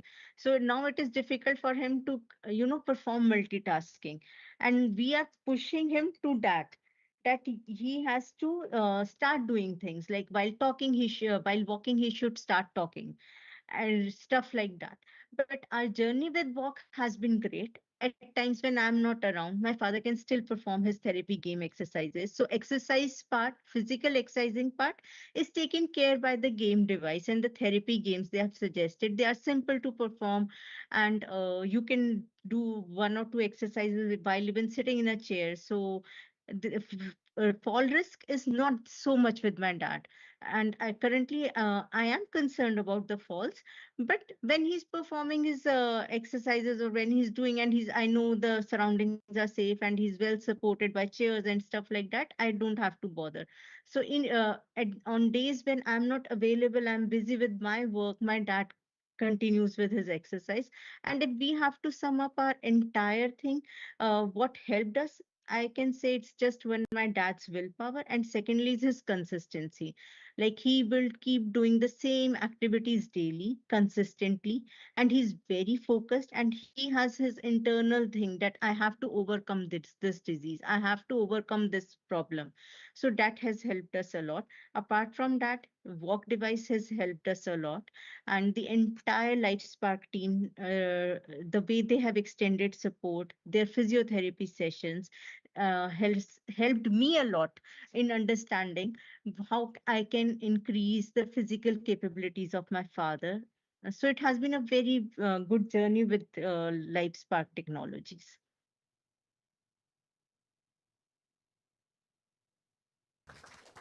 Thank you so much, ma'am. And Thank thank you you. to all our panelists for your honesty, your courage, and for sharing such deeply personal experiences with all of us today. To person living with Parkinson's and to the caregivers, your story reminds us why this work truly matters. Let's give a big round of applause for all of them. Amita, would you like to add something? Um, so we have a short 5-minute break now.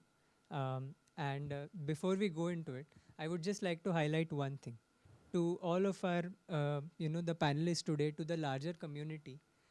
I think you sometimes underestimate the impact that your engagement with us has. We can make things for you only if you engage with us, and through experiences, through madam's experiences, through sir's experiences, we have learned as much as we have been able to give you. So thank you very much. And I've always said that if 2000 people with Parkinson's could get together, the the discovery of drugs, the trials for drugs, and the invention of new solutions would be so much faster, because oftentimes these are the things where people stumble. We don't have a large enough sample size. We don't have a good way to recruit people to try out the new solutions. So you coming together is a big help for us in the technology community, in the larger social care community, and we would like to thank you very much. Let us take a short break of 5 minutes and be back for our panel on disability rights. It's one of the most exciting things. It tells you what is available, what you can access today, and I hope we all learn a lot from it. Thank you. Thank للافتتاحات.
Good afternoon, everyone. Once again, my name is Arman, and I will be the moderator for this session.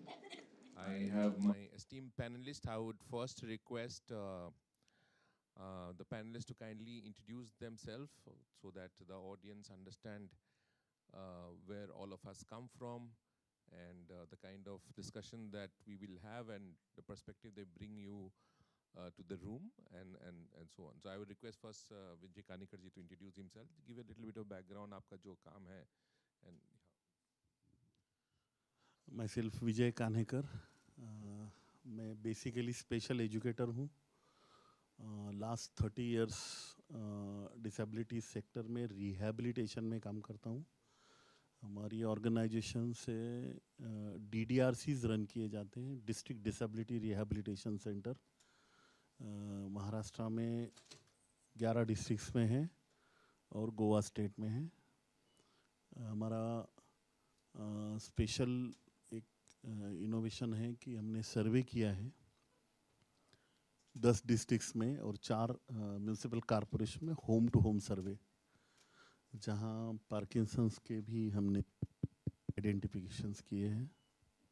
Thank you. Hi everyone, my name is Mohit. I am a professor at IIT Bombay. I have spent the last 10 years of my life just working on trying to see how we can improve the gap between technology and translation. So how do we take an academic environment and actually make things translate? And the other thing is my PhD work was all focused on how humans perceive things, their haptic perception and sensory motor loop. So this is also a topic of scientific interest to me on what makes a person walk a certain way, what makes a person think, develop therapies based on that scientific knowledge. Hello everyone, I am Dr. Anjum Tadvi, a neurophysiotherapist. I am representing an NGO, a non-profit NGO called PDMDS, Parkinson's Disease and Movement Disorder Society. We are an NGO who is working for people with Parkinson's and their caregivers. It's our 25th year and I am very glad that I am here to represent, and I am here on behalf of our CEO, Dr. Maria Barreto. We are a group of people who are multidisciplinary team who provides group therapy sessions for people with Parkinson's and their caregivers through offline and online sessions. We are currently we are trying to reach out to all over India. We have more than 75 groups throughout India, offline with regional languages and online. We are trying to make more awareness about Parkinson's offline and in digital manner. And I'm very glad to be here to represent our society. Thank you. Thank you so much for the introductions. So this panel is a little bit of a different and a difficult conversation, I would say. We have had fantastic discussions since morning. It is very rare to find people who identify themselves as a patient or a person with disability and then express their issues in a public forum and trying to find solution. But as I spoke in the morning, the fact that Parkinson's is identified as a disability under the Rights of Persons with Disability Act, and quite a few of here is aware of that fact, but it continues to kind of ignore and neglect the issues of people with Parkinson. And I believe the story of India in terms of disability is very unique in itself because the numbers are huge. And there's an ecosystem that has to work for anything to work, whether it is education, whether it is employment, whether it is health, or a condition like Parkinson. I mean, if you need to manage something like this, that condition, there has to be an ecosystem. And that ecosystem cannot be based out of a particular kind of city or a particular kind of society or a income group. Because if you have a disability as a condition, it does not discriminate with you. किसी को भी हो सकता है, कभी भी हो सकता है. और this context of the vicious cycle of disability and poverty. If you have a disability, you become more poorer, and if you're poor, you have a disability. We heard the doctors speak in the morning how diet plays a role, how a lifestyle plays a role. So everything requires resources. I'm just trying to set the context. This panel has about 40 minutes. In half an hour, we'll finish it. So my request to the panelists would be that please be pointed in your response and honest also, please. And so, my first question to you, Dr. Anjuman, like you are yourself a therapist and you work with Parkinson's. So what kind of challenge that you see is one, and also, do you think it is an urban problem, or do you think it cuts across? What is the level of awareness about this in people you generally work with? Wow, that's a very important question. See, Parkinson's is not an urban problem. And I am going to switch my language, so there is no discrimination. Everyone understands me. मैं हिंदी में बात करती हूँ. ऐसे नहीं है कि Parkinson's सिर्फ अर्बन एरियाज़ में ही, सिटी एरियाज़ में ही है. नहीं, हम जब बात कर रहे हैं पार्किंसंस के बारे में, and it is not only कि उसका एक्सेस जो शहरों में रहते हैं उन्हें ही मिले. पार्किंसंस ऐसी कंडीशन है. First let's talk about two things. Awareness about Parkinson's, जो मैंने शुरुआत में भी कहा. ज़्यादातर लोग अभी भी नहीं जानते हैं पार्किंसंस क्या है, उसमें क्या लक्षण होते हैं और उसके वजह से क्या दिक्कतें आ सकती है. तो ये एक पहली बात है. तो सबसे ज़्यादा ज़रूरी ये है कि अवेयरनेस स्प्रेड हो एट एवरी लेवल. ये नहीं है कि सिर्फ जिनको पार्किंसंस है उनके फैमिली मेम्बर्स को ही पता होना चाहिए पार्किंसंस क्या है. In we are living in a society. अगर आज जैसे कि पहले टीबी के बारे में लोगों को जानकारी नहीं थी, लोगों को लगता था टीबी होने पे अब आगे कुछ नहीं होने, पर जब ग्राउंड लेवल तक जाके टीबी के बारे में जानकारी मिली, आज हमें पता है टीबी क्योर हो सकता है, उसके लिए कुछ कर सकते हैं. Similarly, I am not saying Parkinson's को क्योर करने के पीछे पड़ जाते हैं, बट अगर आज हमारी सोसाइटी पार्किंसंस नहीं जानती है तो वो हेल्प नहीं कर पा रही है किसी को.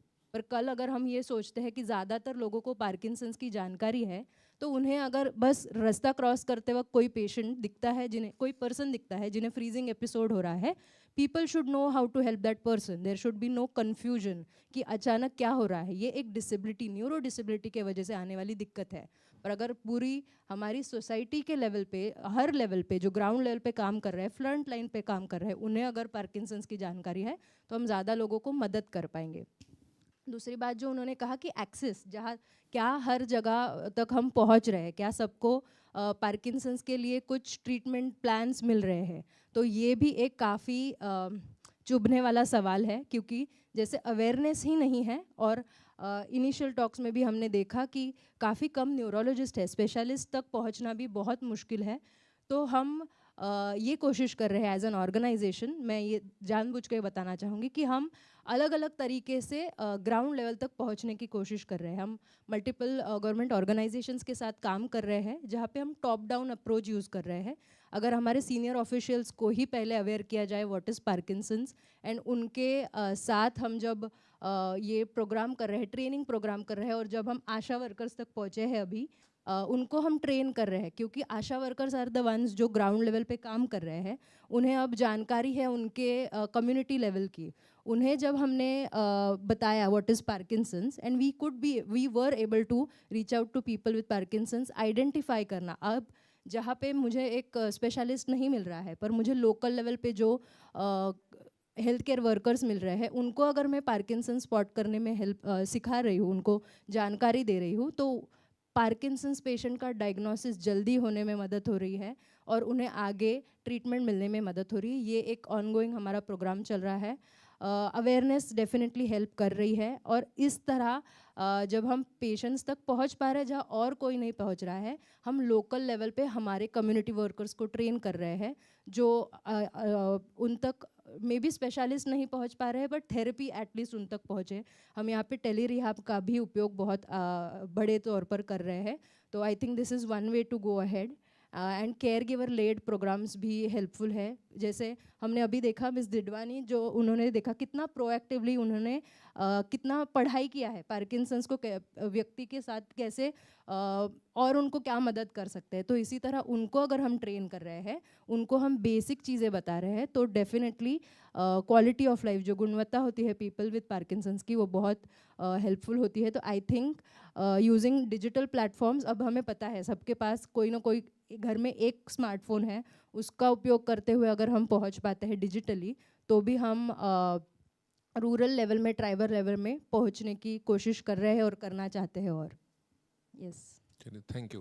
कानिकर जी, आपसे मेरा सवाल है कि आप तो ग्रास रूट में काम करते हैं, तो पहले आप क्या एक्सपीरियंस है इन पार्किंसन को लेकर? और यहाँ पे मुझे भी पता नहीं था, ये देखने में पता चला कि UDID देखे तो सिर्फ 7,000 लोगों के पास ऐसा ID है जिसमें पार्किंसन है बोल के डिक्लेयर कर रहे हैं। तो क्या रियलिटी है ग्राउंड में अगर देखा जाए, क्यों इतना कम नंबर है? और पार्किंसन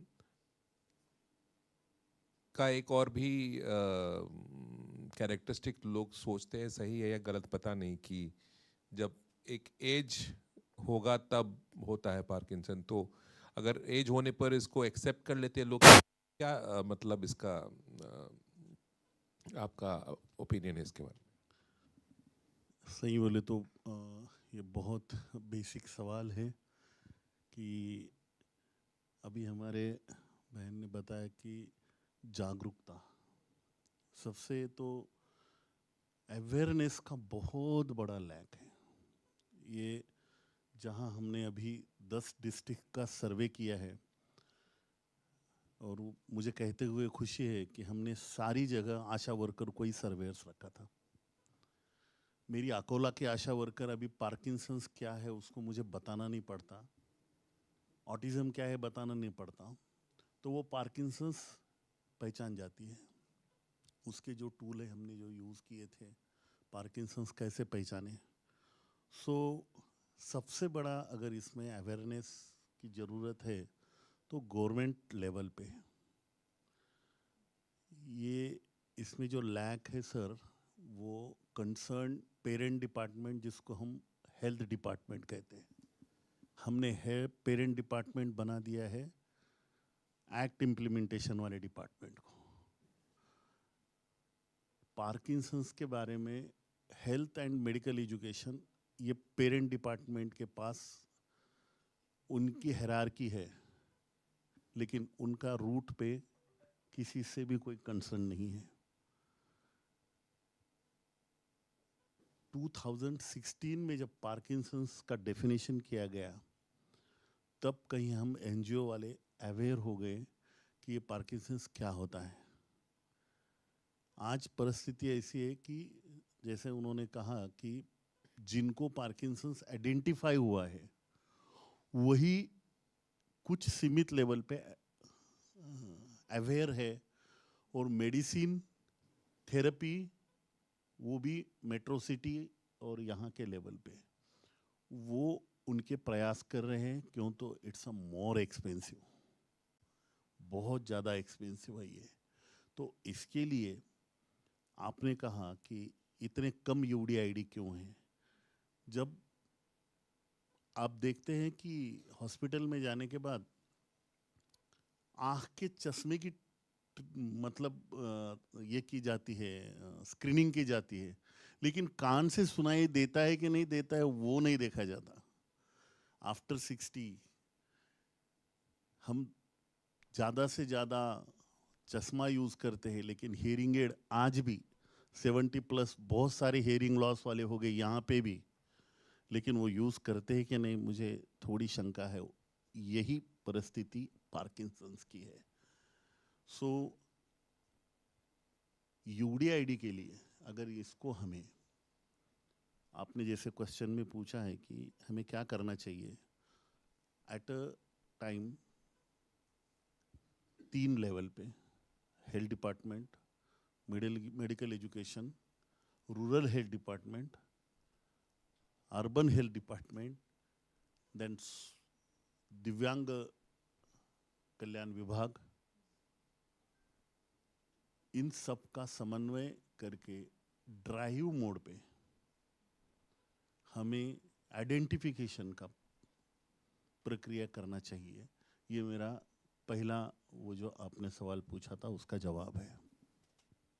आपने कहा कि बहुत एक्सपेंसिव है, अभी बताया ना कि जो भी सब थेरेपी वगैरह एक्सपेंसिव है। यस।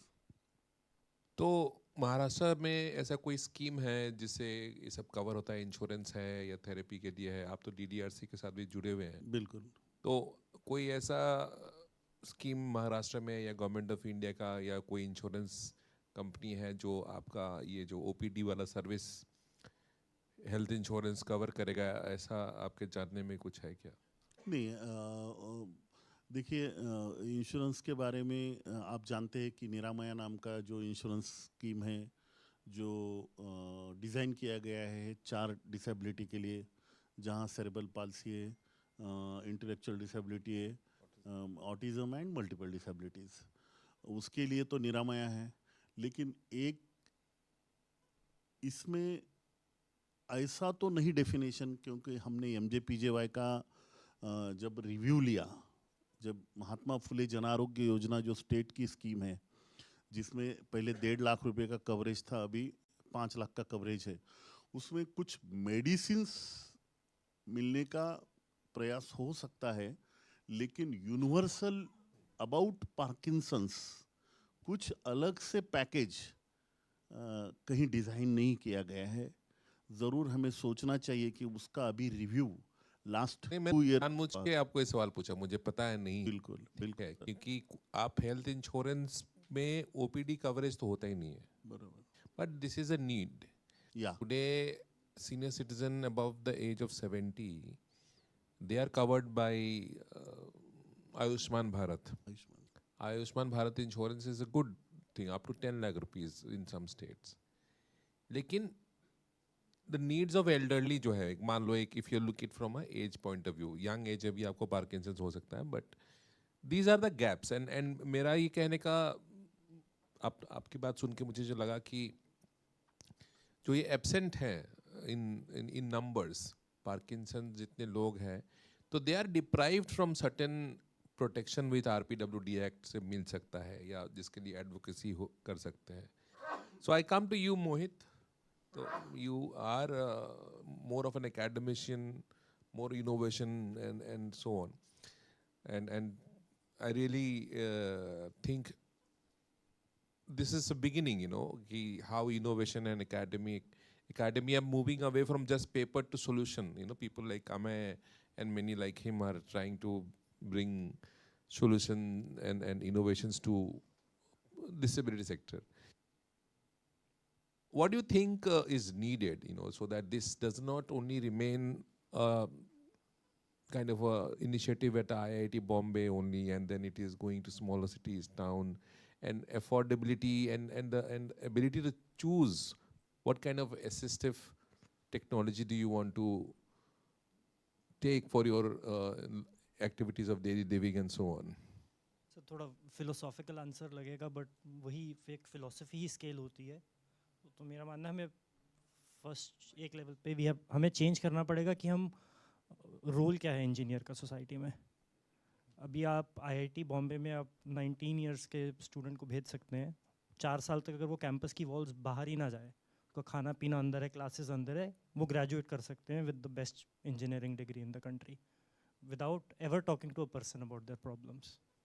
तो अगर आप सिखाएंगे नहीं कि प्रॉब्लम्स को सॉल्व करना किसकी जिम्मेदारी है, तो वो इंटरनली आएगा नहीं। ये डिसेबिलिटी तक की प्रॉब्लम नहीं है, हेल्थ केयर की, क्लाइमेट की, हर तरह जगह की प्रॉब्लम है, जहाँ पे हमारी ट्रेनिंग एक सेट सोल्यूशन को इम्प्लीमेंट करने की दी गई है, प्रॉब्लम ढूंढने की नहीं दी गई है।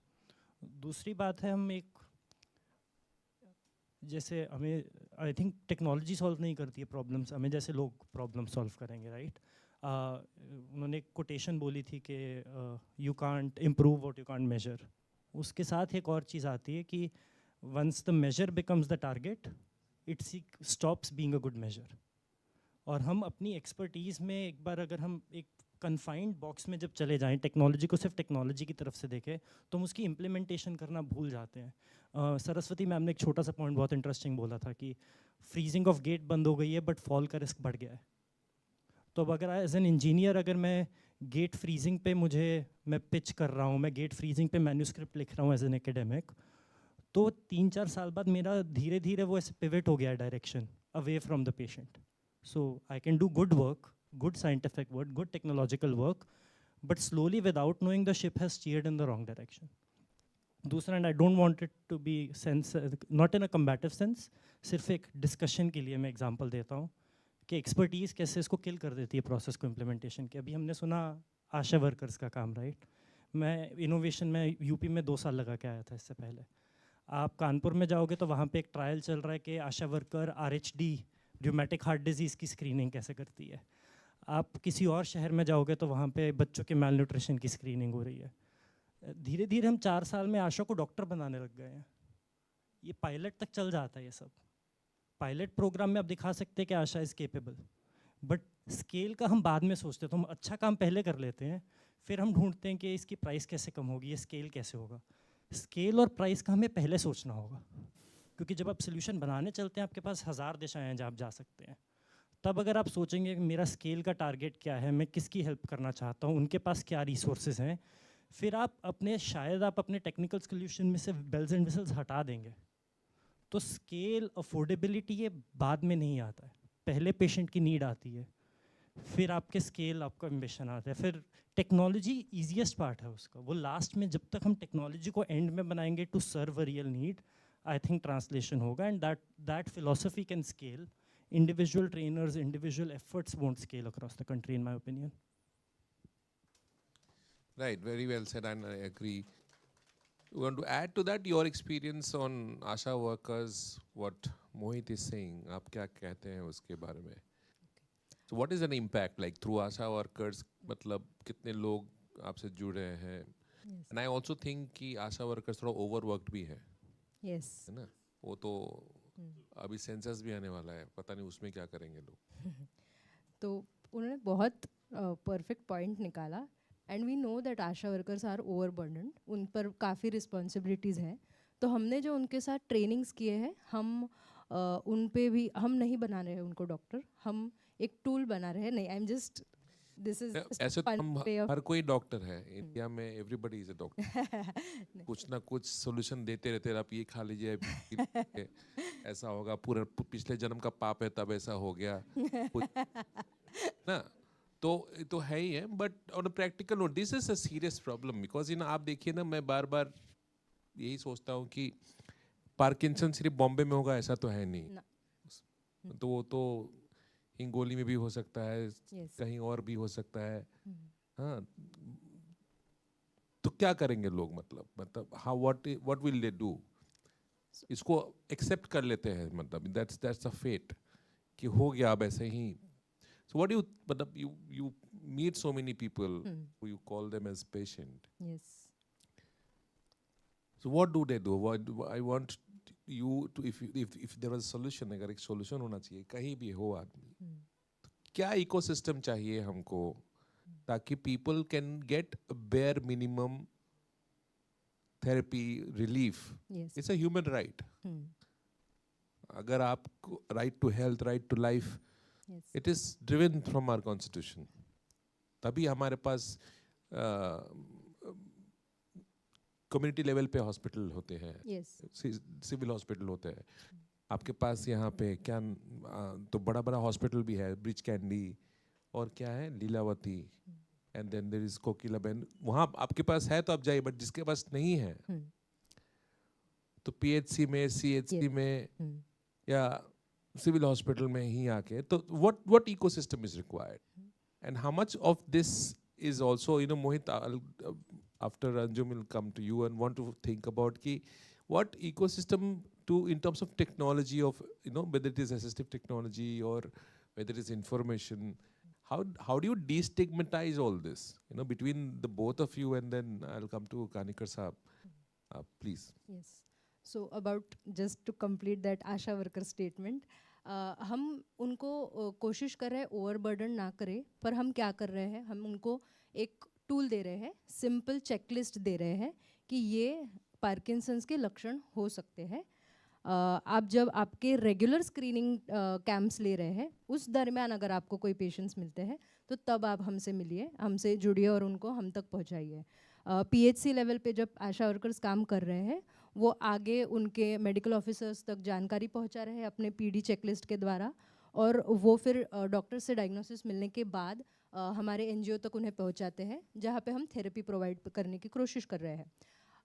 जहाँ पर मेडिसिन्स के बारे में हमने बात की, काफ़ी थेरेपी एक्सपेंसिव हो सकती है, तो जहाँ अंडर प्रिविलेज अगर कोई लोग हैं, उनको तो हम मेडिसिन पहुँचाने की कोशिश कर रहे हैं हमारे तरफ से, NGO की तरफ से। और थेरेपी, क्योंकि Parkinson's is not only motor disability, it is non motor also, so हम सारी चीज़ों को प्रोवाइड करने की हमारे सेंटर हमारे सेशंस के साथ मदद कर रहे हैं, कोशिश कर रहे हैं अपने तरफ से। जो आप बात कर रहे थे कि हिंगोली जैसे एरिया में, कोई रूरल एरिया में अगर पार्किंसंस पेशेंट्स है तो हम क्या कर सकते हैं, तो हमारे जो आउटरीच एरियाज़ है, उन्हें क्या करना चाहिए, उन्हें क्या करना चाहिए, ओके।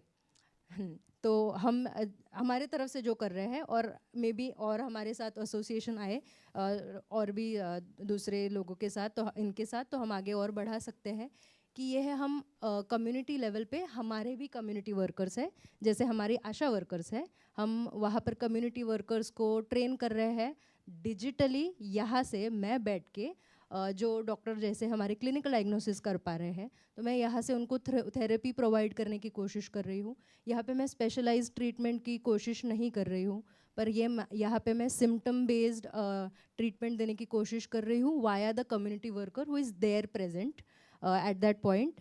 हम कोशिश कर रहे हैं, हम ये कर सकते हैं और ग्रेटर एक्सटेंट पे कि उनको कम्युनिटी लेवल पे साथ में ला पाए, not maybe every way, not maybe regularly, but once in a while जब भी पॉसिबल है, तो they have a sense of community and I am not alone, वो फील होगा उनको, ये हम कोशिश कर रहे हैं। एंड आई थिंक अगर हमारे साथ और ऑर्गेनाइजेशंस जुड़ते हैं, if we have more innovative ideas, तो डेफिनेटली हम और इंटीरियर्स तक पहुँच सकेंगे।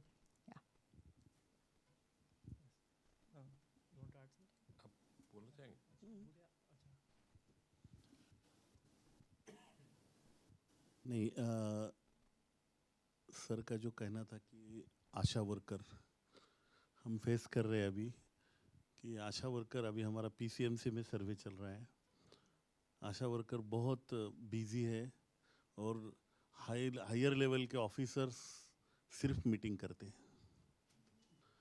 ये दोनों में इतना डिफरेंस है, वो फील्ड पे है और ये मीटिंग कर रहे हैं, तो सर इसमें इंटरवेंशन करना बहुत ज़रूरी है। वो इंटरवेंशन ऐसा है कि हम 0 to 6 के लिए अर्ली डिटेक्शन, अर्ली इंटरवेंशन का प्रोग्राम चला रहे हैं, लेकिन जिनका डिटेक्शन हुआ है उनके इंटरवेंशन का प्रोग्राम नहीं चल रहा है बाय एज कॉज। तो क्या हम ऐसा मॉडल बना सकते हैं क्या कि जैसे DAIC बने हैं हर डिस्ट्रिक्ट में, वैसे एज के बाद कोई अलग से सेंटर शुरू करना जरूरी है क्या, जिसमें बाय एज कॉज जितने हमारे पार्किंसंस है, डिमेंशिया है, तुम्हारा अल्जाइमर है, इसके लिए क्या कर सकते हैं क्या हम, ये देखना जरूरी है सर। मुझे लगता है कि साइमल्टेनियसली जितने छोटे बच्चे हमारे लिए ज़रूरी है देश के भवितव्य के लिए, उतने ही हमें हमारे जिन्होंने कंट्रीब्यूशन दिया है 60-70 साल इस देश के लिए, उनको भी अपने को पूरी ज़िंदगी जीने का अधिकार देने का हमारा सामाजिक दायित्व है। दूसरी चीज़, इसमें जो स्टिग्मा है, इसके लिए भी कुछ करना होगा। स्टिग्मा एक बहुत बड़ा मायना रखता है कि एक्सेप्टेंस नहीं है, वो एक्सेप्टेंस का भी एक कुछ यहाँ सारासार विचार होना चाहिए कि एक्सेप्टेंस के लिए हम क्या करें। इतना ज़रूर है कि हमने देखा है कि अपने ही ऑर्गेनाइजेशन अपने ही काम के लिए ज़्यादा काम आती है। हम जितने डिसेबिलिटी वाइज ऑर्गेनाइजेशन के साथ काम करते हैं, जैसे हमारे पालक संघ है इंटेलेक्चुअल डिसेबिलिटी के, उनका परफॉर्मेंस बहुत अच्छा है। क्यों ना हम पार्किंसंस वालों का ही एक नेटवर्क, मैडम ने जैसा बोला है, एनसीपीडी के साथ जोड़ के हम एक पार्किंसंस का एक वर्टिकल, मैं ये चाहता हूँ सर, क्यों नहीं हम सजेस्ट करेंगे डिपार्टमेंट को कि तुम्हारे पास एक table, each and every disability का सेपरेट टेबल चाहिए, सेपरेट डेप्यूटी डायरेक्टर चाहिए, नीचे पूरा हायरार्की सेपरेट चाहिए। क्यों? तो संख्या बड़ी है। हमारे पास एक लोकोमोटर डिसेबिलिटी को फोकस करते हैं, लेकिन जो बाकी के हैं, तो हम ऐसा क्यों नहीं सजेस्ट कर सकते कंसर्न डिपार्टमेंट को? आरोग्य विभाग में तो उनके टेबल है, लेकिन जो इम्प्लीमेंट करने वाला है उनके पास नहीं है। तो 21 डिसेबिलिटीज़ को 21 जो भी आपको कहना है, डायरेक्टर है, डिप्टी डायरेक्टर है, तो वो मशीनरी खड़ी रहेगी। देखो, गवर्नमेंट के सिवा कुछ नहीं होता है। आप एनजीओ लेवल पे छोटा छोटा कर सकते हैं, लेकिन गवर्नमेंट साथ में लेंगे तो ही उसको बड़ा आयाम आ सकता है। मोहित सर, आपने जो इकोसिस्टम का क्वेश्चन पूछा, आंसर नहीं है मेरे पास सर, डिसअपॉइंटिंग होगा, क्योंकि सर मॉरल क्वेश्चन है। अगर आप ये पूछ रहे हैं कि सतारा के एक वर्कर का health care access south Bombay के पेशेंट के हेल्थ केयर एक्सेस के बराबर होना चाहिए कि नहीं, और वो हो सकता है कि नहीं, वो बहुत एक बड़ा अर्बन पुअर को देख ले, स्लम में रह रहा है, तो उसका भी तो होना चाहिए। हाँ जी, एक्सेस होना चाहिए सर। इसमें मेरे हिसाब से है कि आप एक सोल्यूशन बनाकर ये ढूंढे कि अब मैं इसका एक्सेस पाथवे कैसे क्रिएट करूँ, वो बहुत एक मुश्किल काम है। मेरा ये मानना है पहले हमें बहुत जूम आउट करके देखना पड़ेगा। अगर पार्किंसन जैसे डिजीज़ का हम एग्जांपल लें, ये एक बहुत कॉम्प्लिकेटेड प्रॉब्लम है जिसके भी आपको कारण समझ नहीं आए हैं, जिसके सोल्यूशन हमारे पास समझ नहीं आए हैं, उसका इकोसिस्टम बनाना है। तो आई थिंक मेरे हिसाब से अगर हम सोल्यूशन की बात करें, everything has to come under one roof. हमने ऑटिज्म में होते हुए देखा है कि आपका जो थेरेपिस्ट है, आपका जो डिवाइस चलाने वाले लोग हैं, आपके जो डायग्नोसिस हैं, आपके जो डाइटिशियन है, अगर वो सब एक रूफ के अंदर हैं, एक सेंटर के अंदर है, then there is some probability. The reason I say that is accountability की एक बहुत बड़ी बात आ जाती है।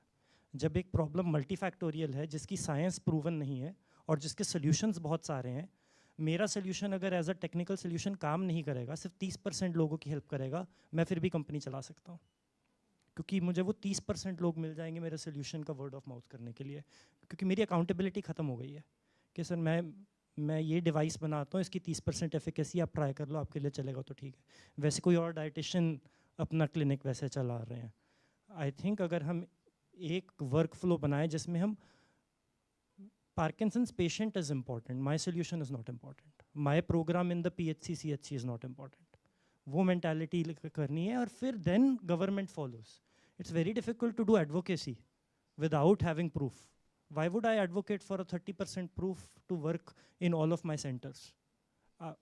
हम कभी अपने बॉस को नहीं पिच कर सकते ना, सर इसका वर्ल्ड वाइड इम्प्लीमेंटेशन कर देते, 30% के टाइम काम करता है, तो why are we expecting that from our healthcare innovators? Because this is multifactorial, different people have to come under a bridge, and किसी को device लगेगा, किसी को नहीं लगेगा. I think that is one solution. I don't think that's the only solution, but in interest of time, that's what I wanted to share. You know, I get a feeling, no, मतलब जब भी हमने Parkinson word सुना है तो पहला दिमाग में आता है कि कोई उम्र मतलब एल्डरली है, समझ, दिस इज नेचुरल कि होता ही है मतलब। और अभी इस पैनल में बात करने से ऐसा लग रहा है कि कोई बीमारी है, उस बीमारी को ठीक करना है हमको, you try to fix that person. I think we have to move away from that point of view. Dis-ease, but when you're uncomfortable, you're not at ease. That is why you said dis-ease, right? Disease and disability. कि certain things you cannot do, and that's it. But disability का जो definition है अभी के कानून में, is a social definition. It says that the environment is creating disability. It's not the person impairment.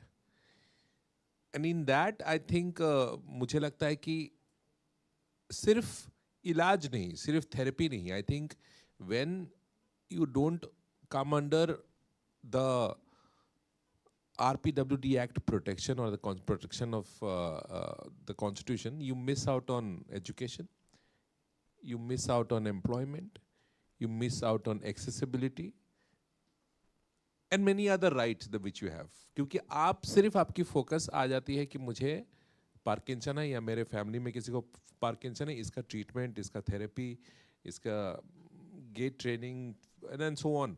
But I think जैसे कानिका साहब आप कह रहे हैं ना कि the idea to bring Parkinson is a larger discourse of health, of wellness. और किसी को 2-3 लोग आए थे जो online, they continue to work, they continue to work, they continue to take decision in the family, they continue to participate in many things. There was a lady who was speaking, हम concert जाते हैं, कहीं जाते हैं. So that is the idea that आप की कोई भी disability हो, you continue to stay in touch with your life. It doesn't stop like if you have a health condition.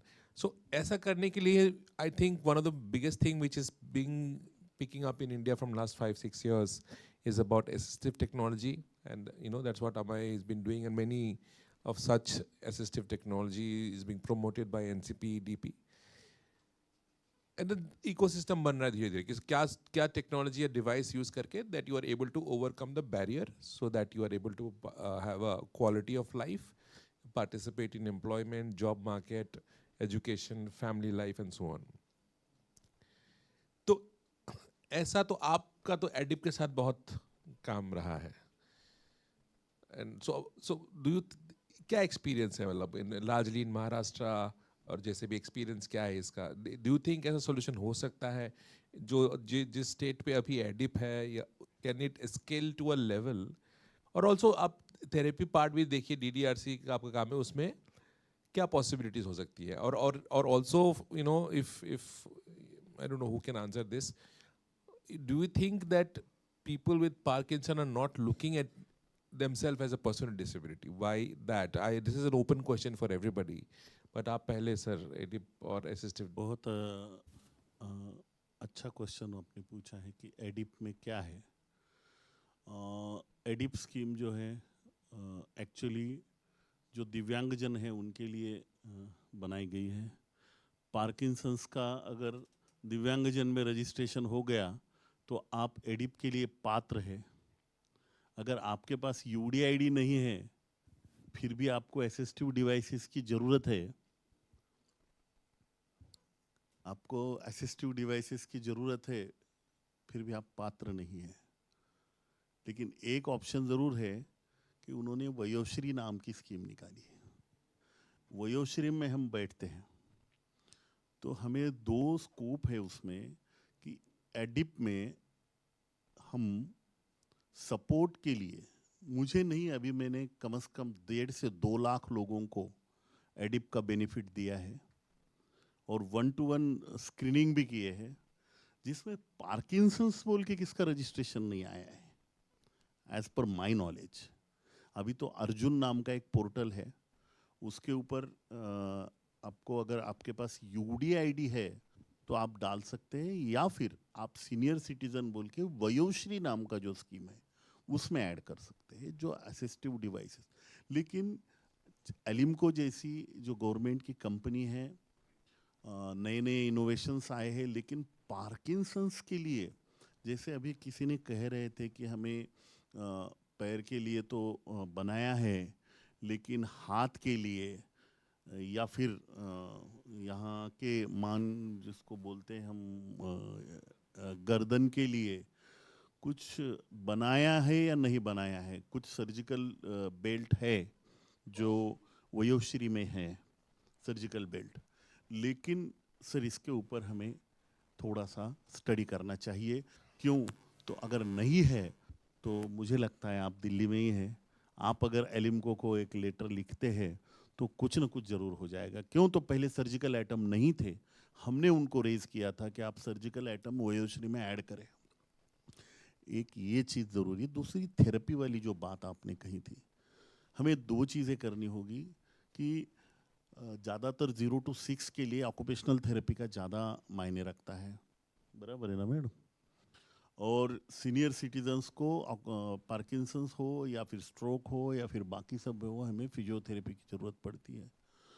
तो एग्जिस्टिंग जो थेरेपी सेंटर्स है स्टेट गवर्नमेंट के, उसमें DDRC के भी है, DIC के भी है, और कारपोरेशंस के भी है कहीं अच्छे, सब तरफ नहीं है, कम जगह है, लेकिन जहाँ है वहाँ पे तो बेनिफिट मिलना चाहिए। उसके लिए एक हम ज़रूर कोशिश करेंगे गवर्नमेंट के साथ एक पत्र व्यवहार करके कि यहाँ पे जो पार्किंसंस वाले दिव्यांग भाई है हमारे, उनको वहाँ पे उसका बेनिफिट मिले। Right, thank you. I think बहुत सवाल और क्वेश्चंस हमारे यहाँ है, but I think for the paucity of time मुझे we have to stop here. I don't know if there is time to take any question from anybody. None, then we will take any questions that you have. Please meet the panelists offline.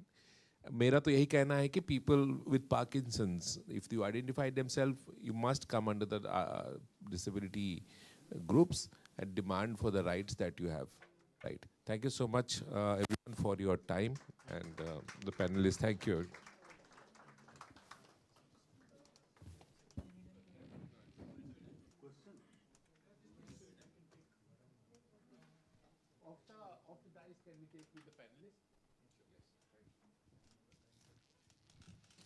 Thank you so much to all our panelists for such an informative session.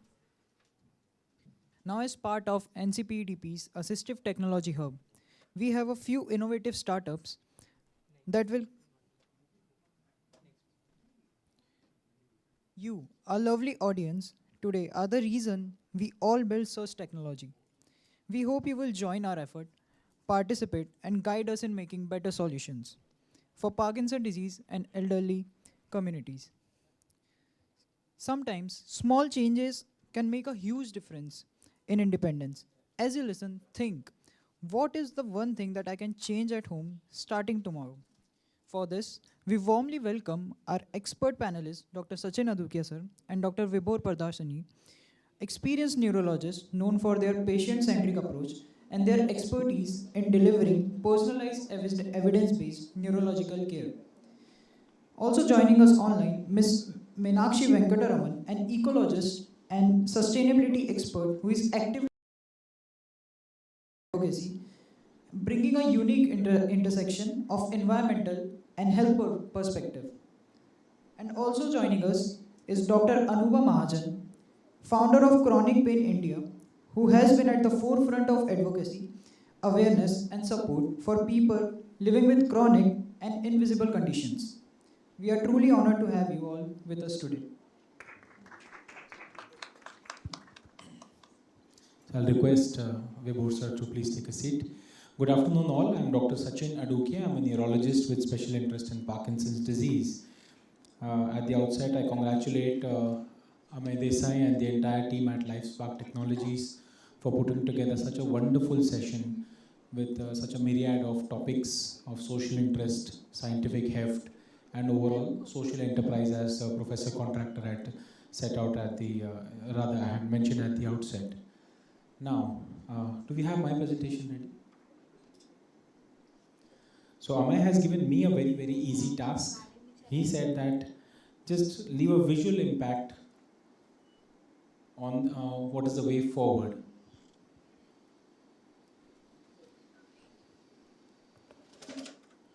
So, yeah. Through Dr. Anil Venkatachalam and Dr. Darshan Doshi before me, we learnt about what is Parkinson's, what are the clinical manifestations, what are the inflection points, when to seek attention, how to maintain the diary, and what are the precautions to be taken. So I would argue, of course, all this is very patient-driven. What can the intelligent guys at IIT do? How can they mend technology to come up with solutions to reduce the dis-ease, as Mr. Arman Ali just pointed out, how to reduce the dis-ease of patients suffering from Parkinson's. So I'll just skip to the second half of my presentation. Yeah, so I have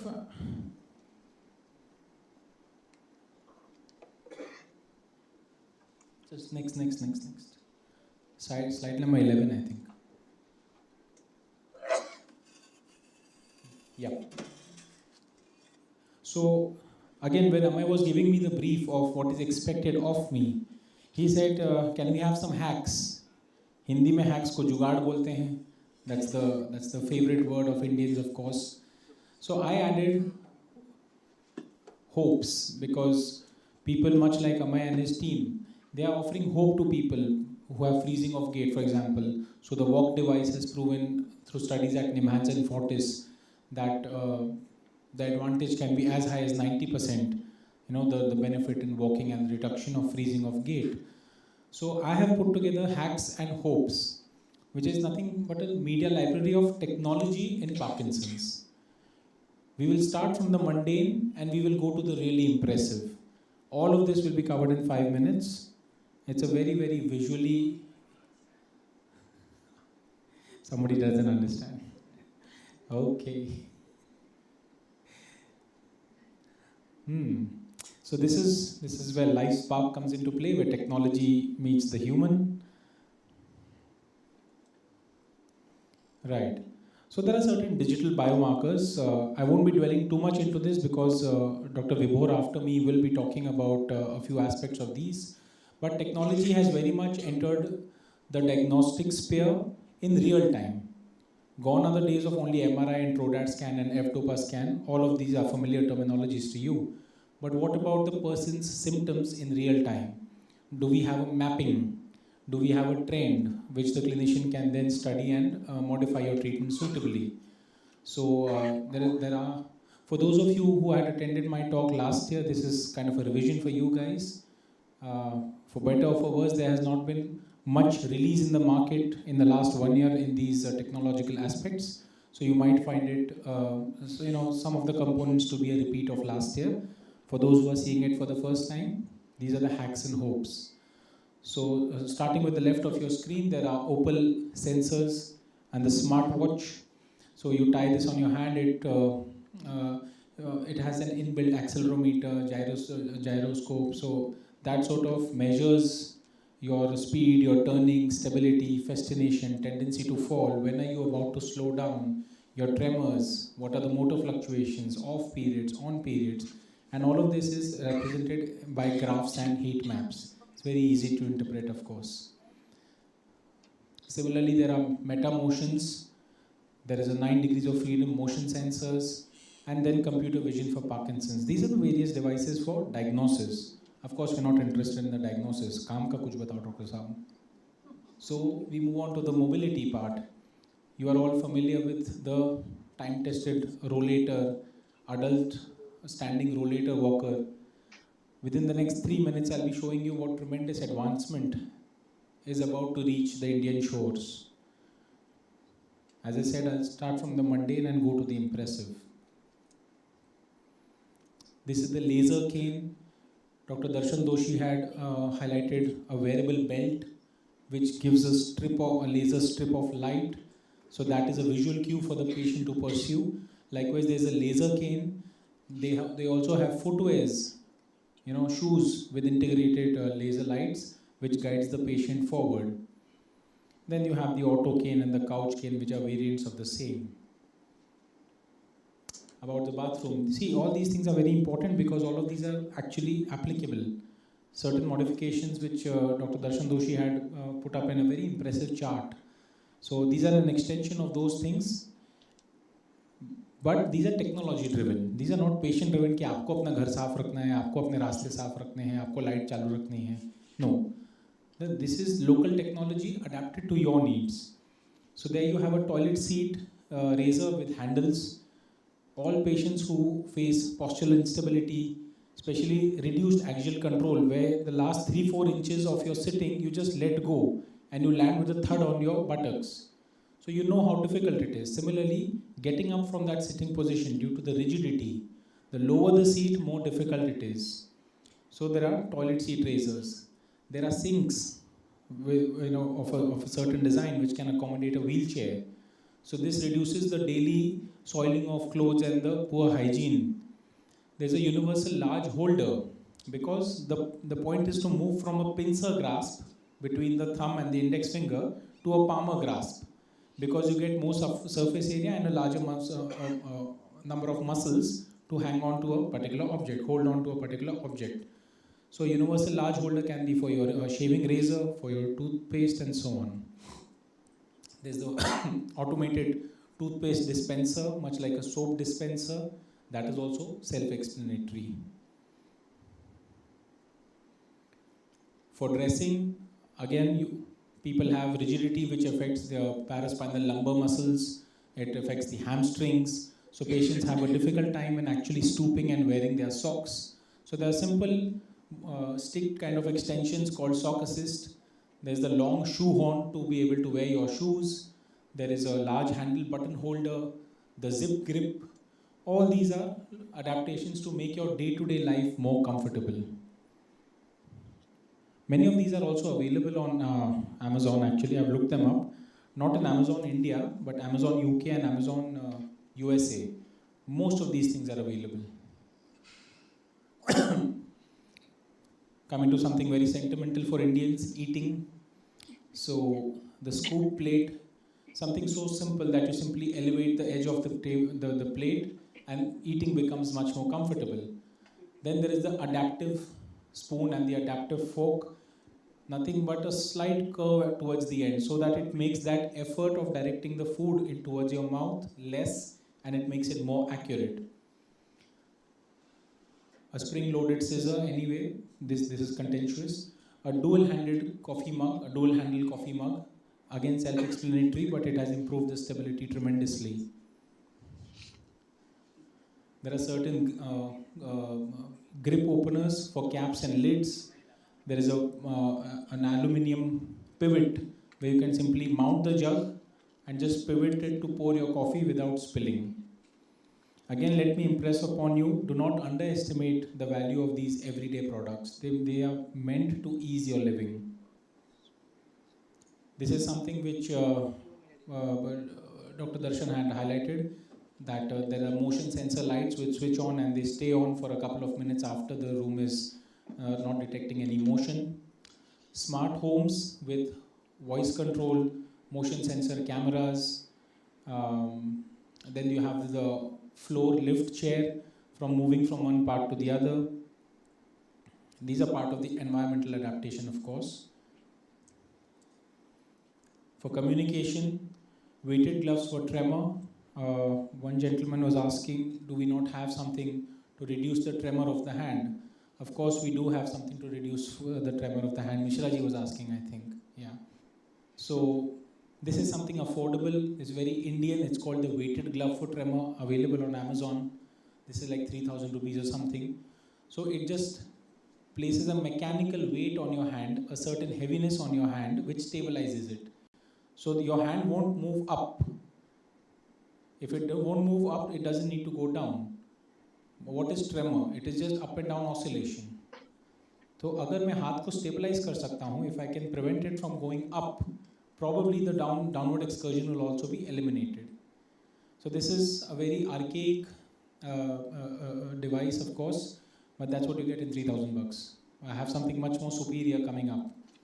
There's also the universal pen grip. I showed you one for holding your toothpaste, rather toothbrush and the razor. Similarly for the pen, it's called the universal foam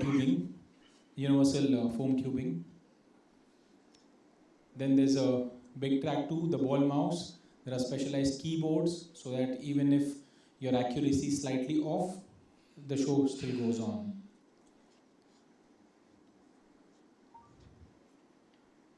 Did I miss a slide? Okay. Nothing that. Is it a blank one? Okay, fine. Then, now coming to something slightly more impressive. Now we have the speech vive. Now what is this? Research says that we all know hypophonia. Hypophonia means talking in a low volume with a monotonous voice. Parkinson patients do that. They do not have the normal melody and the intonations in the voice. That's called hypophonia with a monotonous speech. Now, scientists realize that if you increase the noise which the patient is hearing, he will speak louder because the patient needs to hear his own voice. And that in turn will increase the effectiveness of his communication by 130%. So this speech vive creates kind of a white noise in your ear. Okay. And to hear himself, the patient has to speak loudly, thereby affecting better communication. So this is something which is now available in the Western countries. It might be coming to India soon. Then we have the Rewalk robotics and the gyro gloves. I have a video of this to show. This is where things get interesting. Of course, we have the vibrotactile stimulation. Leading at the forefront here, we have the walk device by Lifespark Technologies, headed by Amay Desai. So, as he explained, this provides a powerful vibration in the lower thigh muscles, which is perceived by the spinal cord. It draws attention to the balance, walking, and maintenance of the cadence. Similarly, Q1 is a device which can be mounted on the sternum, that is the breastbone in the center, dono rib cage ke beech mein jo hota hai, that's called the sternum. So Q1 also provides a similar haptic feedback. I do believe that the walk device is slightly superior on this front. Speech vibe I've already told you. Okay, Magna ready. Can we play this video? These are self-explanatory, I don't need to talk. We have some volume in this. But anyway.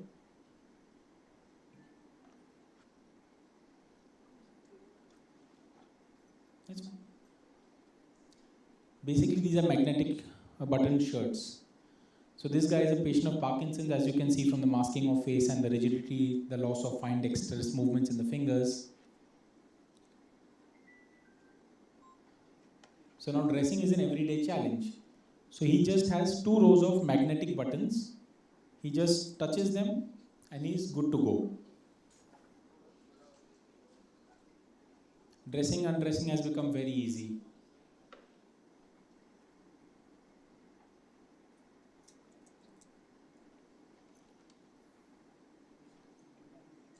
Something so simple, but I found this highly impressive. I wonder why this has not found its way to India. In fact, across stores in Europe, Zara and other such brands have also adapted smart clothing, Magna wear for patients with Parkinson's and other neurological disabilities. So, yeah, that's the same thing. Now, coming to the next one. Can you play this video? This is an exoskeleton. Exoskeleton, which is something like a wearable frame. You can see the before and after.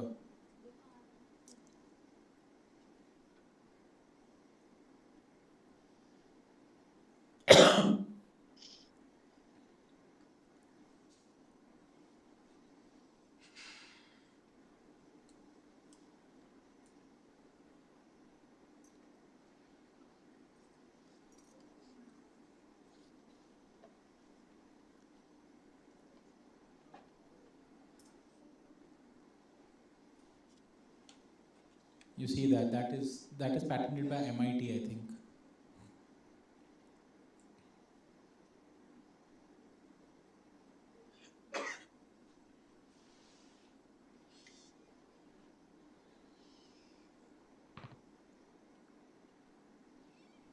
Yeah.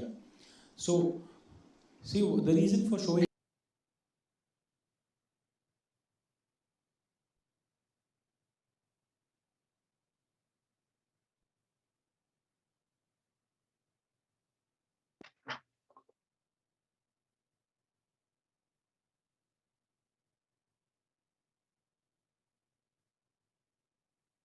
he had a spinal cord injury, so he was paralyzed from the waist below.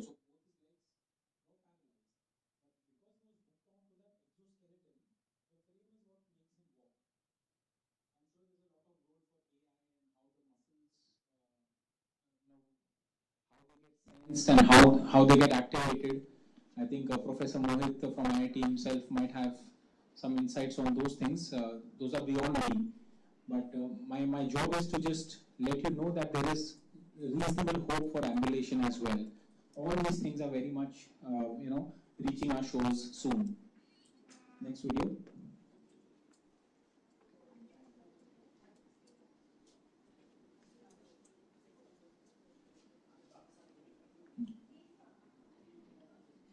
Please play. So this was this is a Rewalk device.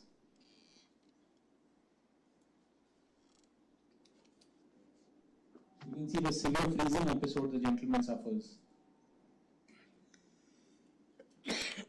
And this is the wearable exoskeleton, and you can see a different arm altogether before and after.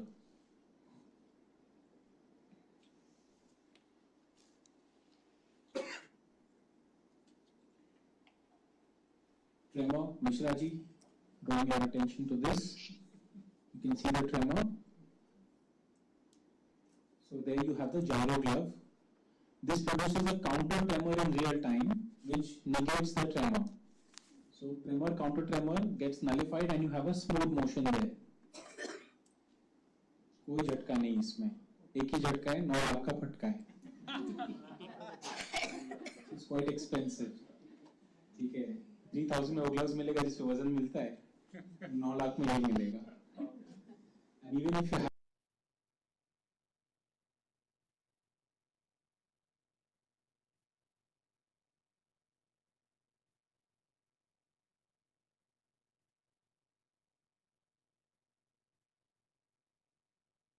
New York में आप try कर लो, वहाँ पे मिल जाएगा आपको.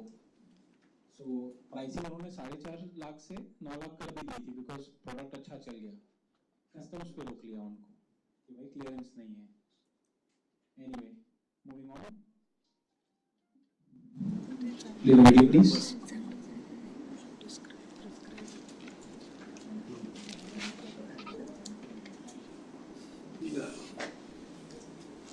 So this is a rubber spoon. Okay.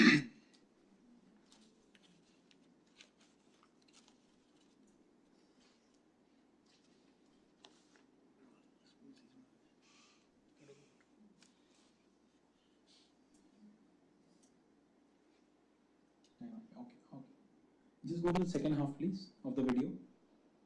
Towards the end, there's a spoon called OB.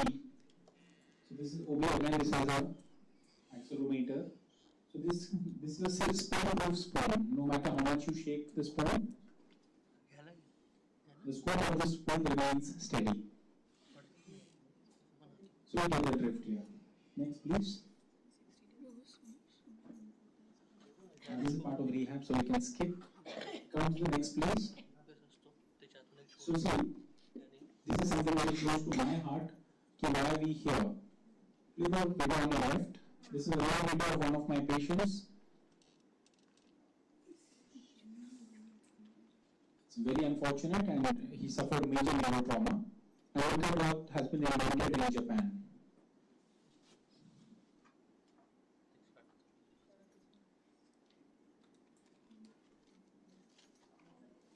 So that's a inflatable jacket for the elderly, that if you can't prevent falls, at least try to reduce the injury due to it. So with that, my message is every idea counts. Let's work towards it. And now I invite Dr. Vibhor. So please come up on stage and deliver his talk.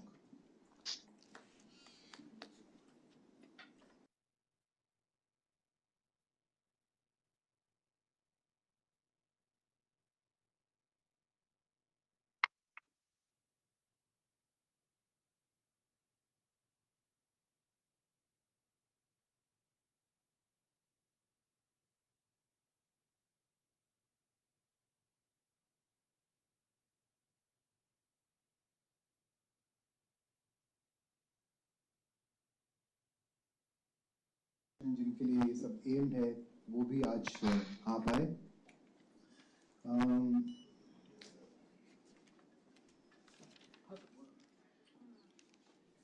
मैं थोड़ा बात करूँगा थोड़ा सा technology के बारे में. अभी डॉक्टर सचिन ने बहुत ही कॉम्प्रिहेंसिव टेक्नोलॉजिकल एडवांस इनोवेशंस के बारे में बताया कि कैसे छोटे-छोटे हैक्स से और कई बार बहुत कॉम्प्लिकेटेड डिवाइसेस से भी पार्किंसंस के हर स्टेज पे जिन पेशेंट्स को इतना फॉल्स हो रहा है, उस स्टेजेस पे भी जो अपने आप से खाना नहीं खा पा रहे हैं, उनके लिए भी टेक्नोलॉजी हेल्प कर रही है.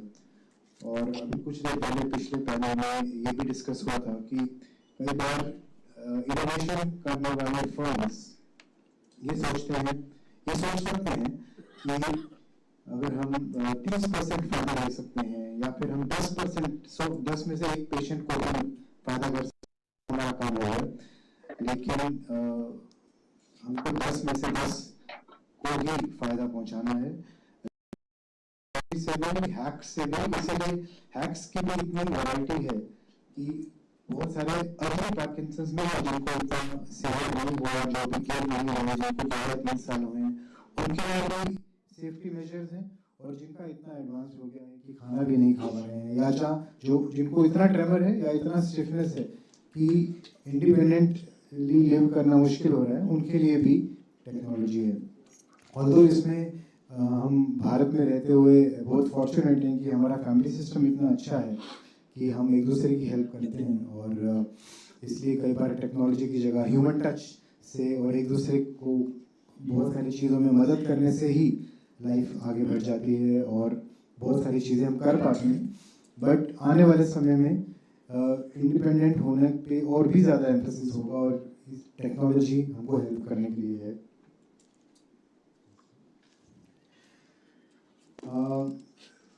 अमे का जो डिवाइस है, लाइफस्पार्क टेक्नोलॉजीज का जो डिवाइस है, तो टॉक ज़्यादा वेरिएबल्स पे है। ये भी एक वेरिएबल है जो हम स्पोर्ट्स वॉच पहनते हैं, जिसमें कितना सोए, कितने स्टेप्स लिए, वो भी एक वेरिएबल डिवाइस है। तो बहुत सारी डिजीज़ में ये वेरिएबल्स आ रहे हैं कि हम वो पहन के रखें और उससे ही हमारे बहुत सारी मेडिकल सॉल्यूशंस आएँ। तो मैं कुछ ऐसे ही वेरिएबल्स के बारे में और थोड़ा डिटेल में बताऊंगा। नेक्स्ट, एक चीज़ जो हम न्यूरोलॉजिस्ट ने देखी है वो ये है कि कई बार जब हम पेशेंट को अपनी क्लिनिक में देखते हैं, उनको चलने को बोलते हैं, उनकी स्टिफनेस देखते हैं, उनसे तरह तरह की एक्टिविटीज़ कराते हैं देखने के लिए कि स्लोनेस है कि नहीं, तो वो बहुत अच्छा परफॉर्म करते हैं। और घर जाके और रियल एनवायरनमेंट में कई बार उतना अच्छा नहीं होते, और कई फैमिलीज हमको बोलती हैं कि अरे इतना अच्छा तो ये हमने इनको कई साल से नहीं देखा जितना आपके क्लिनिक में चल रहे हैं। और उसका साइंटिफिक रीज़न ये है कि जब ऑब्जर्व किया जा रहा है, जब टेस्टिंग कंडीशन है, तो ब्रेन में थोड़ा सा डोपामिन एक्स्ट्रा बनता है। ऐसा हम ये बहुत वेरी वेल नोन है कि पार्किंसंस के पेशेंट धीरे धीरे चल रहे होंगे, अचानक से सामने से कार आएगी और वो तेज़ी से चल के सड़क पार कर लेंगे, क्योंकि वो थोड़ा सा ब्रेन के अंदर डोपामिन सर्ज होगा, जिसकी वजह से जो नॉर्मली पॉसिबल नहीं है पेशेंट वो भी कर पाता है।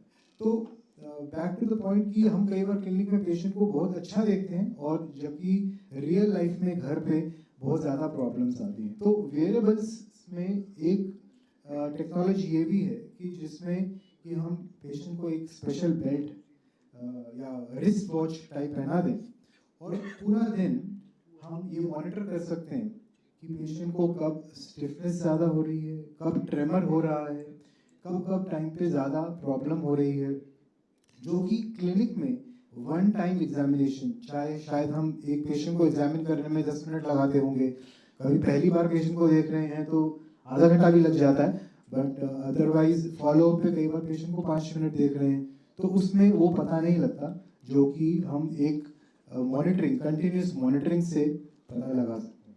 नेक्स्ट, और ये सब वेरिएबल्स का ये देख रहे हैं आप, एक यहाँ पे बाजू पे भी बांधा है, एक रिस्ट पे बांधा है। ये सब वेरिएबल्स का बेसिक प्रिंसिपल ये है कि ये मेजरमेंट करता है एक्टिविटी की। तो इसमें जैसा सचिन जी ने बताया कि 9 डिग्रीज ऑफ फ्रीडम होता है, 9 एक्सेस में ये मेजर कर सकता है कि आपका हाथ किस डायरेक्शन में मूव कर रहा है, मूव कर भी रहा है कि नहीं, पैर कितना मूव कर रहा है।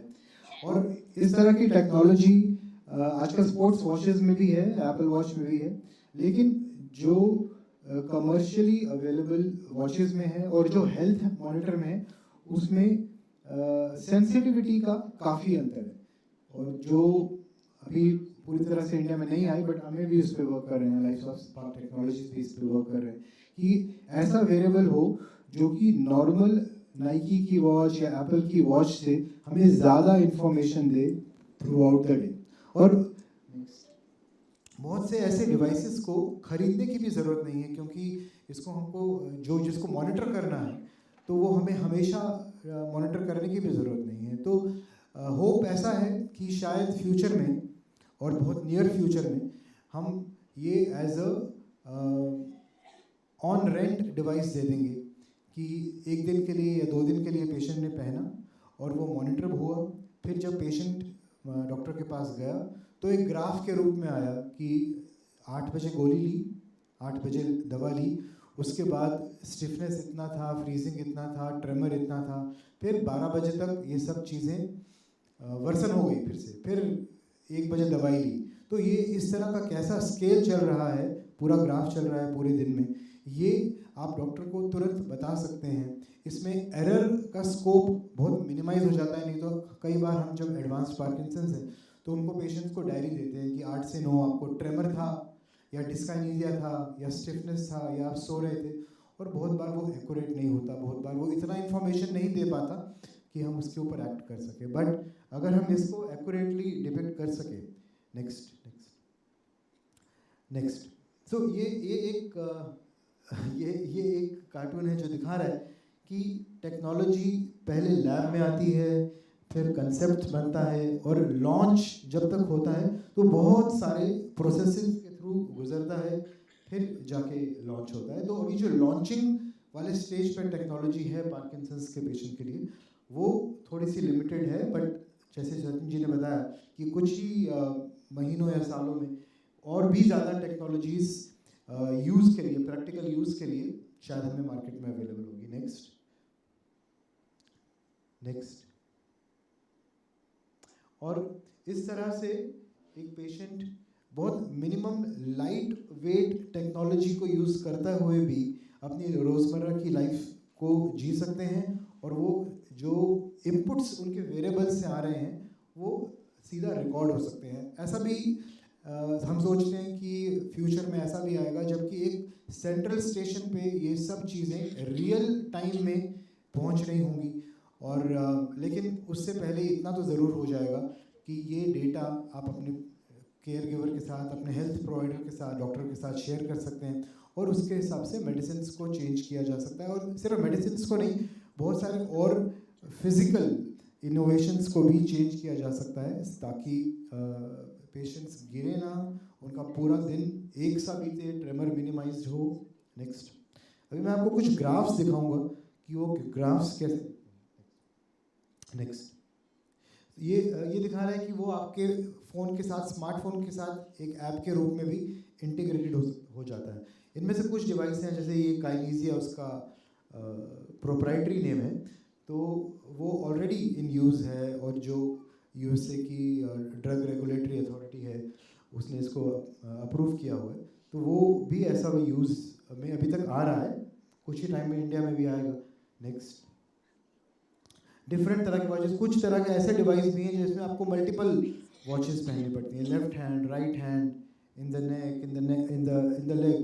बट अगेन ये सब डिवाइस का मतलब सिर्फ ये नहीं है कि ये हमको खरीदना पड़ेगा सब पेशेंट्स को, ये कुछ टाइम के लिए मॉनिटर करके आप अपने डॉक्टर को साथ इंटरेक्ट करके अपने ट्रीटमेंट को ज़्यादा ऑप्टिमाइज करा सकते हैं। जैसे हम इस सेशन में पहले से बोल रहे थे पर्सनलाइज्ड मेडिसिन, तो पर्सनलाइज्ड मेडिसिन का मतलब यही है कि ये नहीं कि दवाई तो सेम है, लेकिन दवाई का डोज कितना लेना है, किस टाइम पे लेना है। जो इस समय पार्किंसंस की कम से कम 8-10 तरह की दवाइयाँ अवेलेबल हैं, उनमें से कौन सी हमारे पेशेंट को सूट करेगी, आपको सूट करेगी, ये सब इन्फॉर्मेशन हम चाहते हैं कि ज़्यादा पर्सनलाइज हो, और ये कुछ डिवाइसेस हमको उसमें हेल्प करते हैं। नेक्स्ट ये एक और डिवाइस है पीकेजी। मैं ज़्यादा साइंटिफिक पार्ट में नहीं जाऊँगा, मैं ज़्यादा यूज़फुलनेस पार्ट में हो जाता हूँ। नेक्स्ट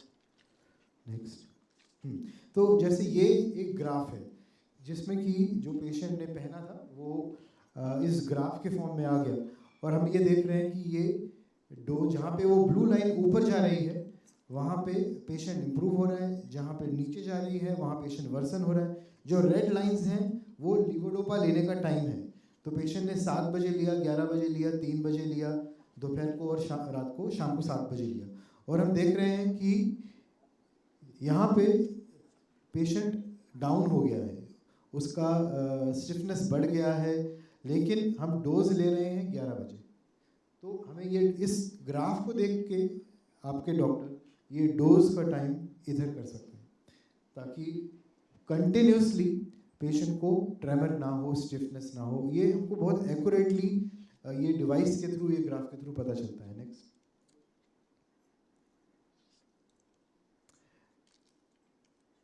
ये भी थोड़ा ऐसे दिखा रहा है कि एकदम रैपिडली पेशेंट का वर्सन हो गया। यहाँ पे डोज का इफेक्ट आने में भी टाइम लगा है, तो वो भी हमको देखना है कि पेशेंट अगर 7 बजे एक्टिव होना चाहता है तो उसको 7 बजे नहीं, उसको शायद दवाई 45 मिनट्स पहले लेनी पड़ेगी, क्योंकि इसमें पेशेंट को 45 मिनट्स लग रहे हैं पूरा ऑन आने के अंदर। जी जी जी।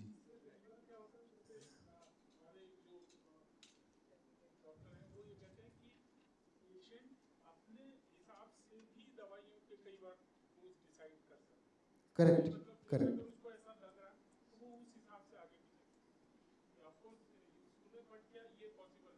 जी बिल्कुल, हम ऐसा अधिकतर पेशेंट्स को ऐसा बोलते हैं कि जैसे जैसे उनको अपनी ही सिम्टम्स के बारे में ज़्यादा इंसाइट होती है, ज़्यादा पता चलता है, तो पेशेंट अपने हिसाब से भी मेडिसिन का टाइमिंग चेंज कर सकते हैं। इतना भी हम फ्रीडम देते हैं कई बार, जो कि बहुत से अलग डिफरेंट बीमारियों में नहीं होता, कि जब आपको लगे कि आज दवाई ली लेकिन ऑन नहीं हो पा रहे या स्टिफनेस आज ज़्यादा है, तो आधा टैबलेट एक्स्ट्रा भी ले सकते हैं कभी कभी।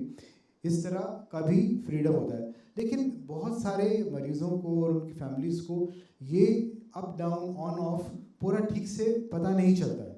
आप ठीक है ना, बहुत से लोगों को पता चल जाता है कि हाँ इस टाइम पे हो रहा है, लेकिन पता नहीं चलता। कई पेशेंट्स हमारे पास आते हैं जिनको कि लिवोडोपा का ओवरडोज का प्रॉब्लम हो रहा है, डिस्काइनेसियाज हो रहे हैं, ठीक है, लेकिन उनको टर्म लगता है कि ये ट्रेमर है, और ट्रेमर है इसका मतलब हम दवाई का डोज बढ़ाएंगे, लेकिन एक्चुअली पेशेंट को डिस्काइनेसिया है जिसमें हमको डोज घटाना पड़ेगा। तो इस तरह का भी प्रॉब्लम कई बार आता है कि पेशेंट को पूरा इंसाइट नहीं होता या फैमिली को पूरा इंसाइट नहीं होता कि ये ट्रेमर है या डिस्काइनेसिया है।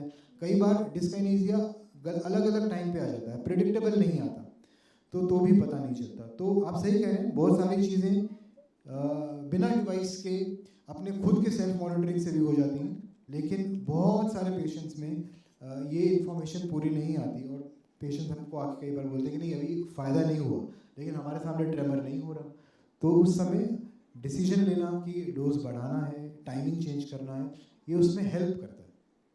नेक्स्ट। तो ये इसमें ये ग्रीन वाला जो है ये डिस्काइनेसिया है, जिसमें कि पेशेंट को मेडिसिन जब ऑफ हो रहा है तो भी डिस्काइनेसिया हो रहा है, मतलब जब दवाई का असर खत्म हो रहा है तो भी डिस्काइनेसिया हो रहा है, और दवाई ली उसके बाद फिर एक डिस्काइनेसिया का पीक हुआ और फिर वो वेयर ऑफ कर रहा है। तो कई बार जैसे पार्किंसंस आगे बढ़ता है तो ये फिनोमेना डिस्काइनेसिया के और फ्लक्चुएशंस के थोड़े अनप्रेडिक्टेबल हो जाते हैं, लेकिन ये डिवाइसेस थोड़ा हमको हेल्प करते हैं। They can not be used in every patient, but in a lot of advanced patient जिनको थोड़ा आगे बढ़ चुका है, उनमें हेल्प करते हैं इन choosing the right time and the right dose of the medication. Next. इसमें delayed on हुआ, पेशेंट को constipation हो रहा था, एक पर्टिकुलर टाइम पे ज़्यादा हो रहा था, फिर ये देख के लैक्सेटिव ऐड किया गया तो उससे भी ठीक हुआ। नेक्स्ट। और कुछ पेशेंट जिसको कि जैसे डॉक्टर मेरे से पहले वाले स्पीकर्स ने ये भी बताया कि पार्किंसंस एक बीमारी नहीं है, कई तरह के पार्किंसोनिज्म होते हैं। उनमें से जो सबसे कॉमन है वो रिस्पॉन्ड करता है लिवोडोपा या सिंडोपा को, लेकिन बहुत सारे ऐसे पार्किंसंस प्लस होते हैं जिसमें कोई रिस्पॉन्स नहीं होता, और ऐसे पेशेंट में हम मेडिसिन देते जाएं और उसके साइड इफ़ेक्ट्स भी हों, कॉस्ट भी हो, तो ये इसमें ये भी हेल्प करता है कि हमको देखने में कि ये मेडिसिन देने का एक एक्स पेशेंट में कुछ फ़ायदा नहीं हो रहा, ट्रेमर नहीं कम हो रहा, स्टिफनेस नहीं कम हो रही। क्लिनिकली हमें थोड़ा शक था कि शायद पेशेंट को पार्किंसंस प्लस है और नॉर्मल पार्किंसंस डिजीज़ नहीं है, तो इससे वो शक थोड़ा कंफर्म हो जाता है कि हाँ इस पेशेंट को सिंडोपा देने का कुछ फ़ायदा नहीं है, better to stop it and think about alternate measures.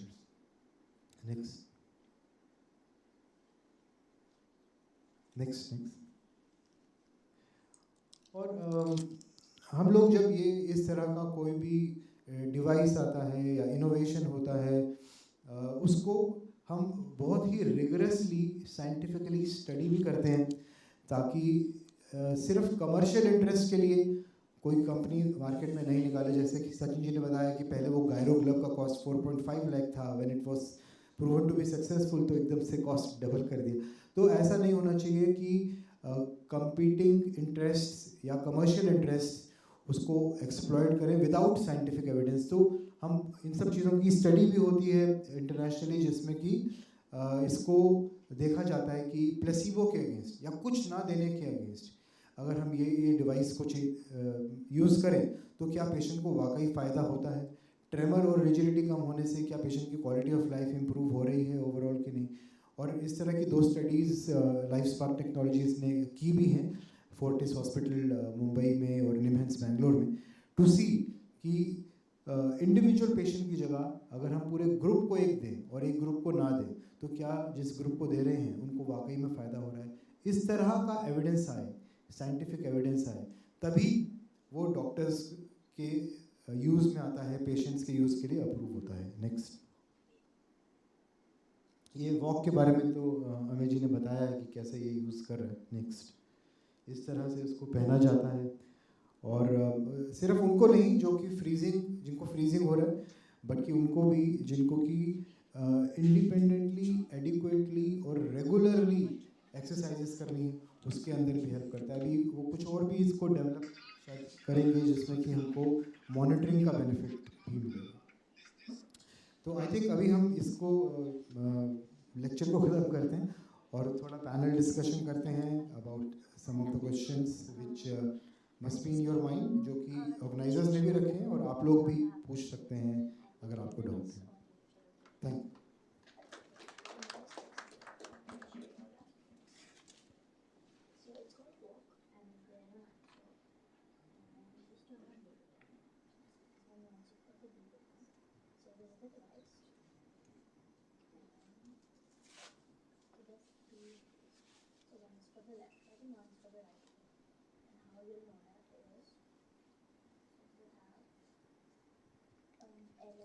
Now, continuing this panel, there will be 2 doctors, Mrs. Meenakshi Venkataraman, who is an ecologist and sustainability expert, who is actively involved in Parkinson's advocacy, and Dr. Anuba Mahajan, who is the founder of Chronic Pain India. They will be joining online.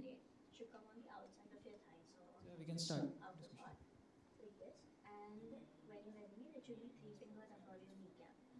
discussion. Yeah, sure. Okay. Yeah, Miss Meenakshi Venkataraman, you can start with your topic of discussion.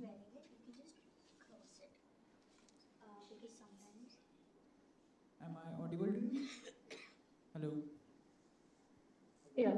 Yeah, you can start with your discussion. You got.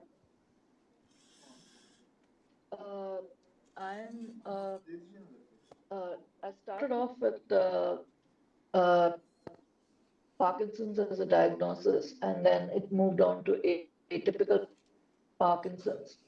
When we talk about patient assistance, most of the devices are mobility related uh, devices, which even I use. And I would really recommend that doctors give patients the idea of using these mobility devices right in the beginning itself, so that it doesn't come as a shock when. Are you able to hear me? Are you able to hear me? I'm not getting any Yes, we can idea hear whether you. you're able to hear. We can hear you. Okay. So, giving the cane right in the beginning helps. And I'm, as a patient, for the past 8 years, with now atypical Parkinson's, where I don't respond to levodopa or syndopa as such. I find that monitoring the gait and everything, occurs through an Apple Watch or something is more than enough, rather than, on the cane for a fall. Because most of the falls that I have, even the Apple Watch will not find it, because it's sudden sitting with the freezing. It doesn't come as a major fall.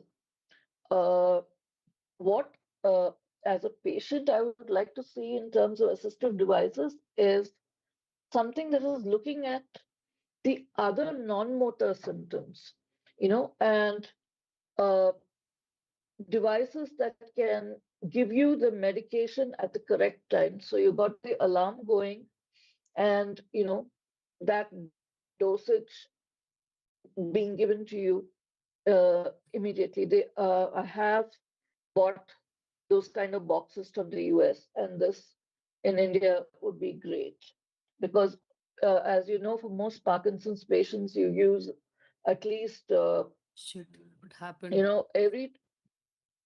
excuse me, every 2 hours, and it becomes very difficult for the caregiver to remember. So this is easier when you have the alarms for the patient and to be able to take the medication by themselves. Uh, that is one thing. The other thing is,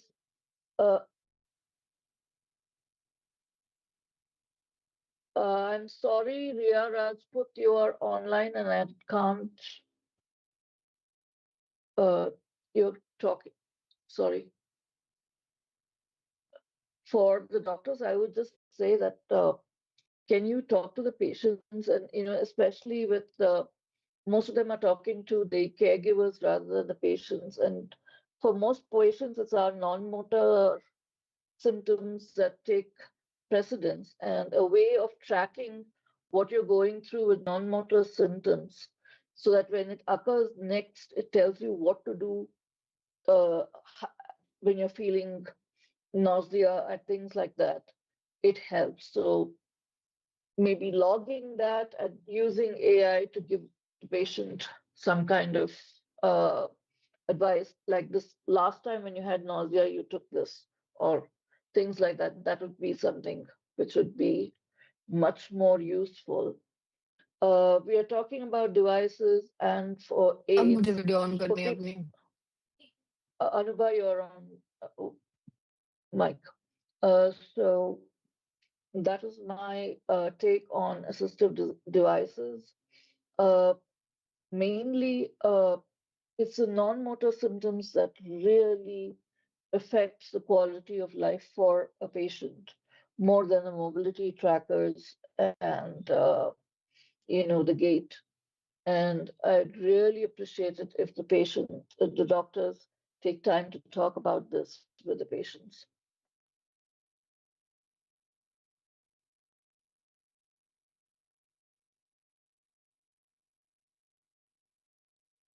And the other thing is when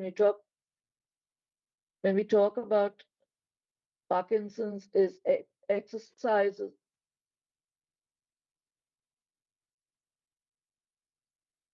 Are you hearing me? A few What do specific you need to? questions. We have a few specific questions for you as well. Can I invite Anubha Mahajan to please give her opening statements? Hello. Hi, I can't see anyone right now, but I'm sorry, but the audio that is going on in the background is like an issue. So, can somebody please?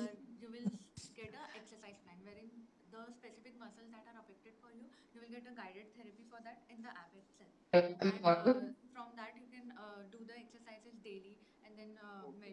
Basically, it is for a guidance for exercise. Hello. Can she?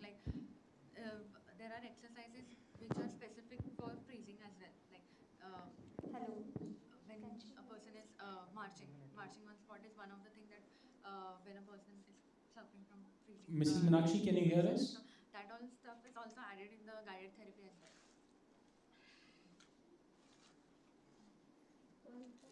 Please, we'll start with the panel questions. So, Mrs. Meenakshi, am I audible to you? Pardon? Am I audible to you?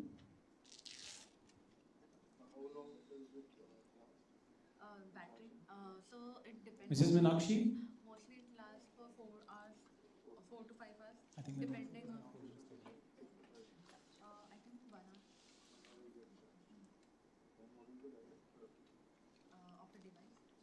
Okay, while we sort that out, I have a few questions to ask Dr. Vibhor. Um, yeah, please. Hello, am I audible? Yeah, so while we understand that sometimes some people may Ah, have more of non-motor symptoms rather than motor symptoms. It is different hello. for different people. So a lot of people would keep struggling with the rigidity part, would tremor part, and like Dr. Venkatachalam had said, that sometimes for a patient the tremor is the more bothersome, whereas the doctor might be thinking about other things, his stiffness and falls and all. But what is troubling the patient is the tremor. So it is very different for different people, and we must address the patient's concerns about motor as well as non-motor symptoms. And yes, a checklist approach is very good, because sometimes the patient may not think that this particular symptom might be related to Parkinson's. Like sleep is related to Parkinson's. Somebody may say, no, sleep के लिए तो मैं अपने GP से ले लूँगा. Or constipation, कि वो मैं अपने gastroenterologist से लूँगा या GP से medicine लूँगा. All of these may sometimes be related to Parkinson's. And it is good to mention it in front of your neurologist that you are having these symptoms, non-motor or motor symptoms, and as per the symptoms we can optimize the treatment. Dr. Vibhor, I think we have Anubha online. Anubha, can you hear us? Yes, I can. Can you hear me? Yes, we can hear you, although your video feed is not here, but it's okay. I invite you to make your opening statement. Okay, opening statement regarding the panel, are you saying? Yeah, I was told that you would like to Oh, share okay. some So, inputs. I mean, I'm really sorry. I got the live link a little late, but I was actually looking at listening to the adapted devices that were talked about and different, grips and how toothbrush and other grips are there and how they're universal. I was really enjoying it. So, just to give you an introduction of myself, my name is Dr. Anubha Mahajan, and I run a non-profit organization by the name Chronic Pain India. And we also work with people living with chronic pain and chronic illnesses and invisible symptoms and invisible disabilities. Um, uh, uh, I was actually invited last minute, but this is like a topic very close to my heart because assistive technologies are a very important part of, living with any illness, and specifically Parkinson's. When we talk about, there's so much happening that you really need some kind of aids and all. And I wish I could have seen more of the devices that I could talk a little more about it, but I'm looking forward to the panel.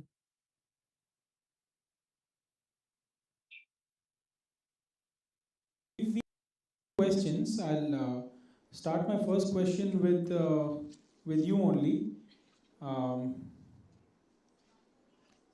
So these are more of a generic nature questions. These are based on your understanding and experience in the field, of course. So just for the general audience, where does adaptive technology help and where does it not? Both are equally important. See, agreed. See, adaptive technologies help when one, they're introduced on time. Two, when the adaptive technology is actually made on the basis of the condition and the person's needs. Because even if we talk about Parkinson's, not every Parkinson's patient symptoms are the same or they're coming in the same way. Everybody's body is different, gait is different. There are so many different types of, Parkinson's and all. So, there are good days and bad days also. So, those assistive aids that we are using, are they being actually helping in the daily life challenges or not? I would say these are the basics when it comes to it.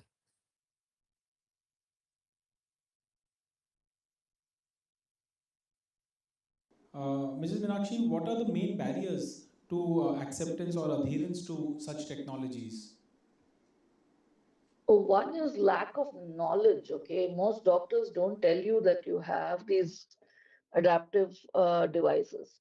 Two is like the the whole thing has to be a holistic, or a combined thing, that you have a physiotherapist, occupational therapist, you have a speech therapist, you have access to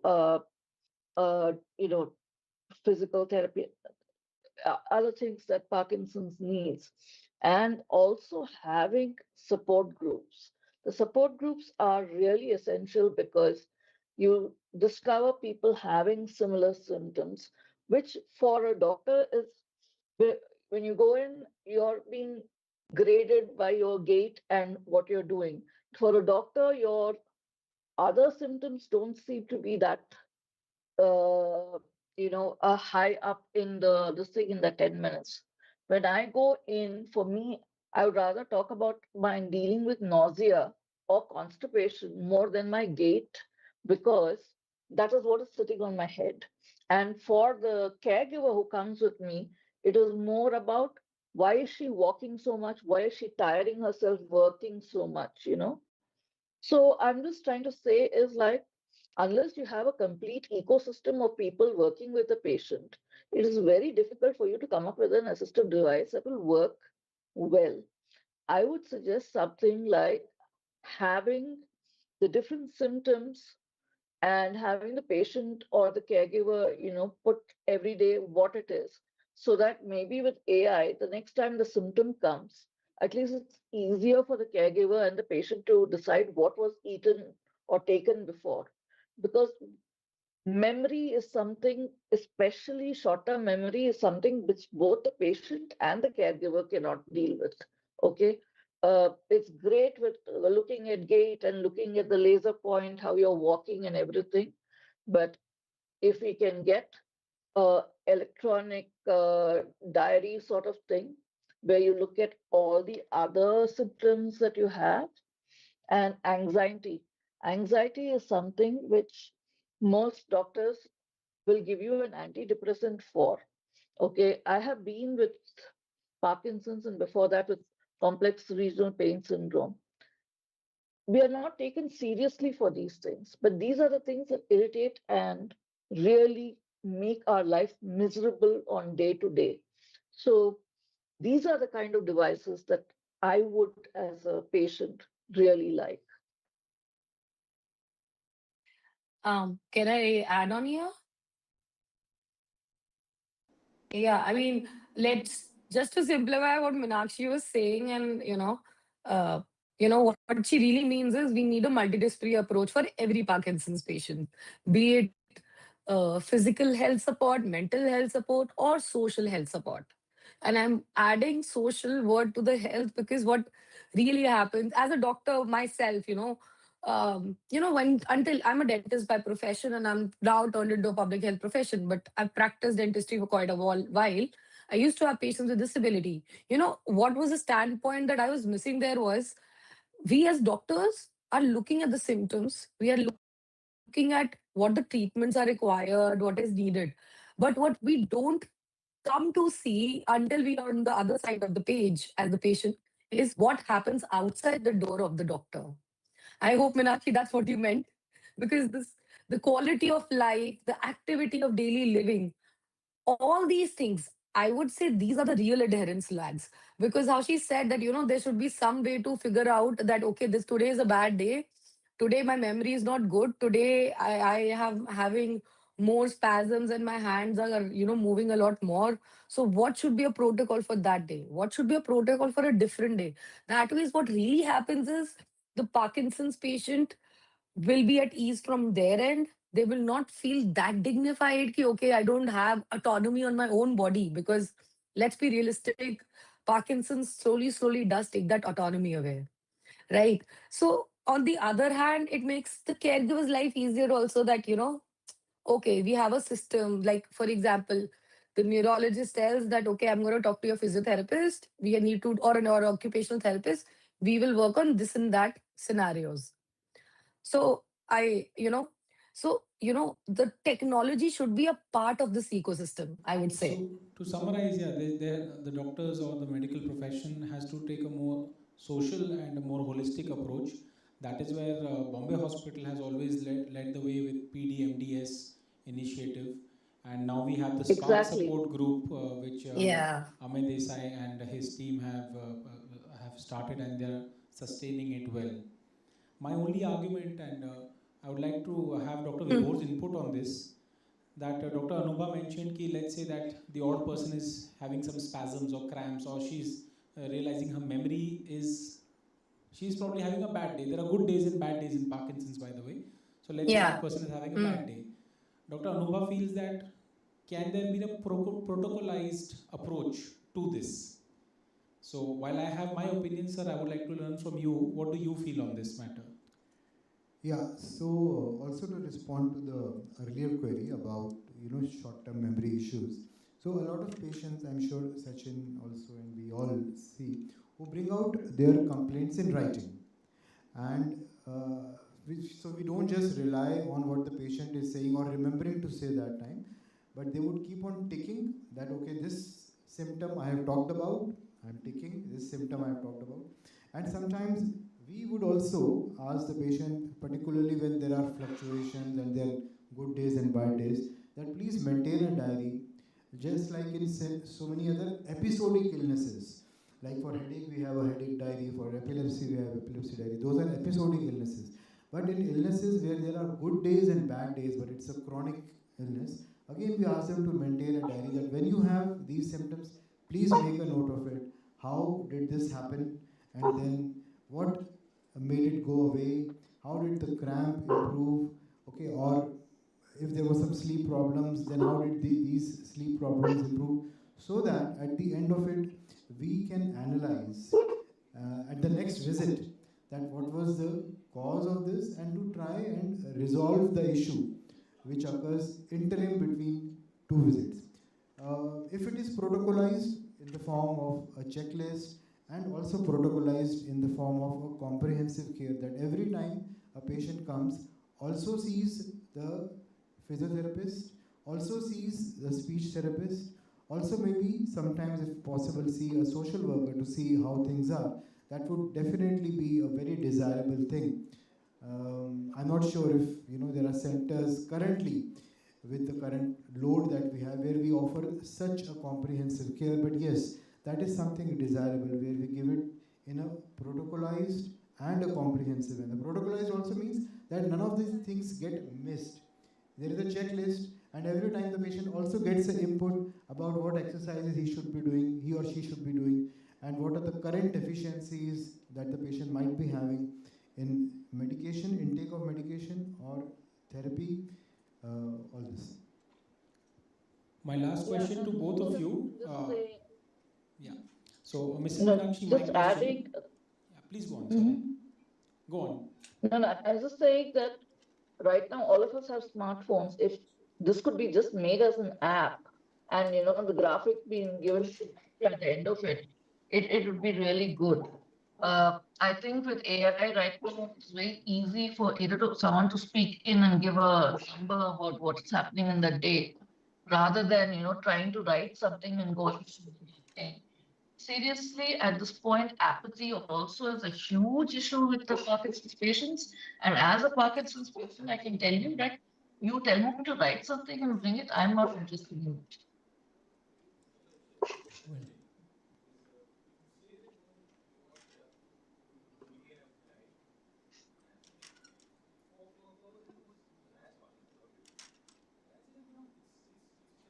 We can't hear you. Absolutely. That's why the app and the mapping will help.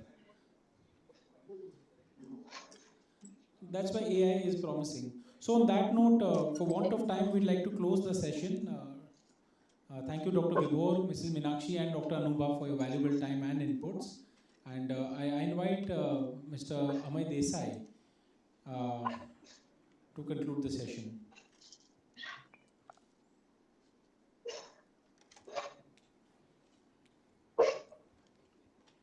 Right.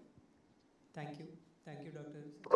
Thank you, Dr. Pardesani, for Ms. Venkatraman, Dr. Anubha. Thank you very much for joining us as well today. It was a very insightful session. I would like to present a token of our thanks So sirs, if you can please come. And Meenakshi madam and Dr. Nuba, I know you are online. We have made these mementos for you and we will present them to you as soon as we meet. Yes.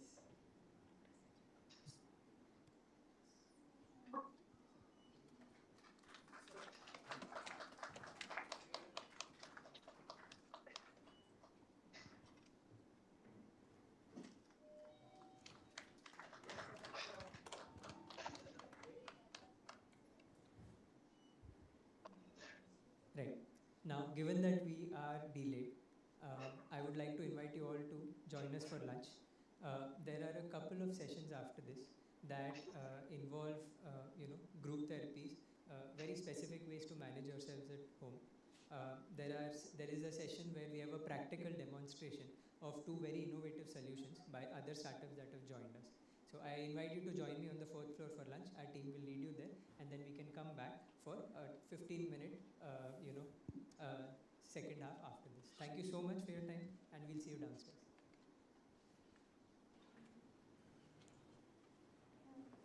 लोगों को लेके जाना live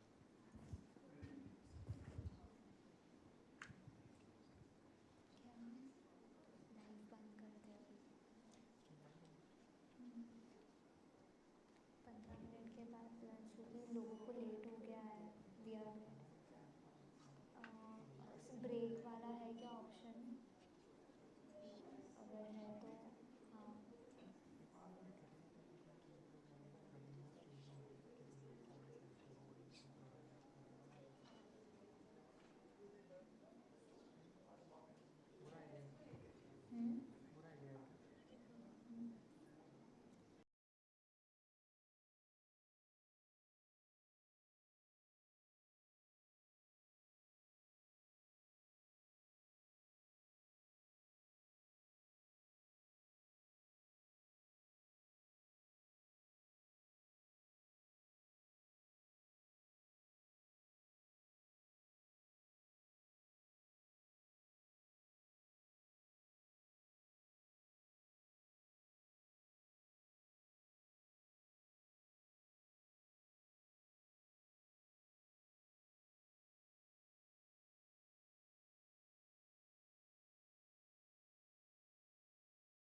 Test, test.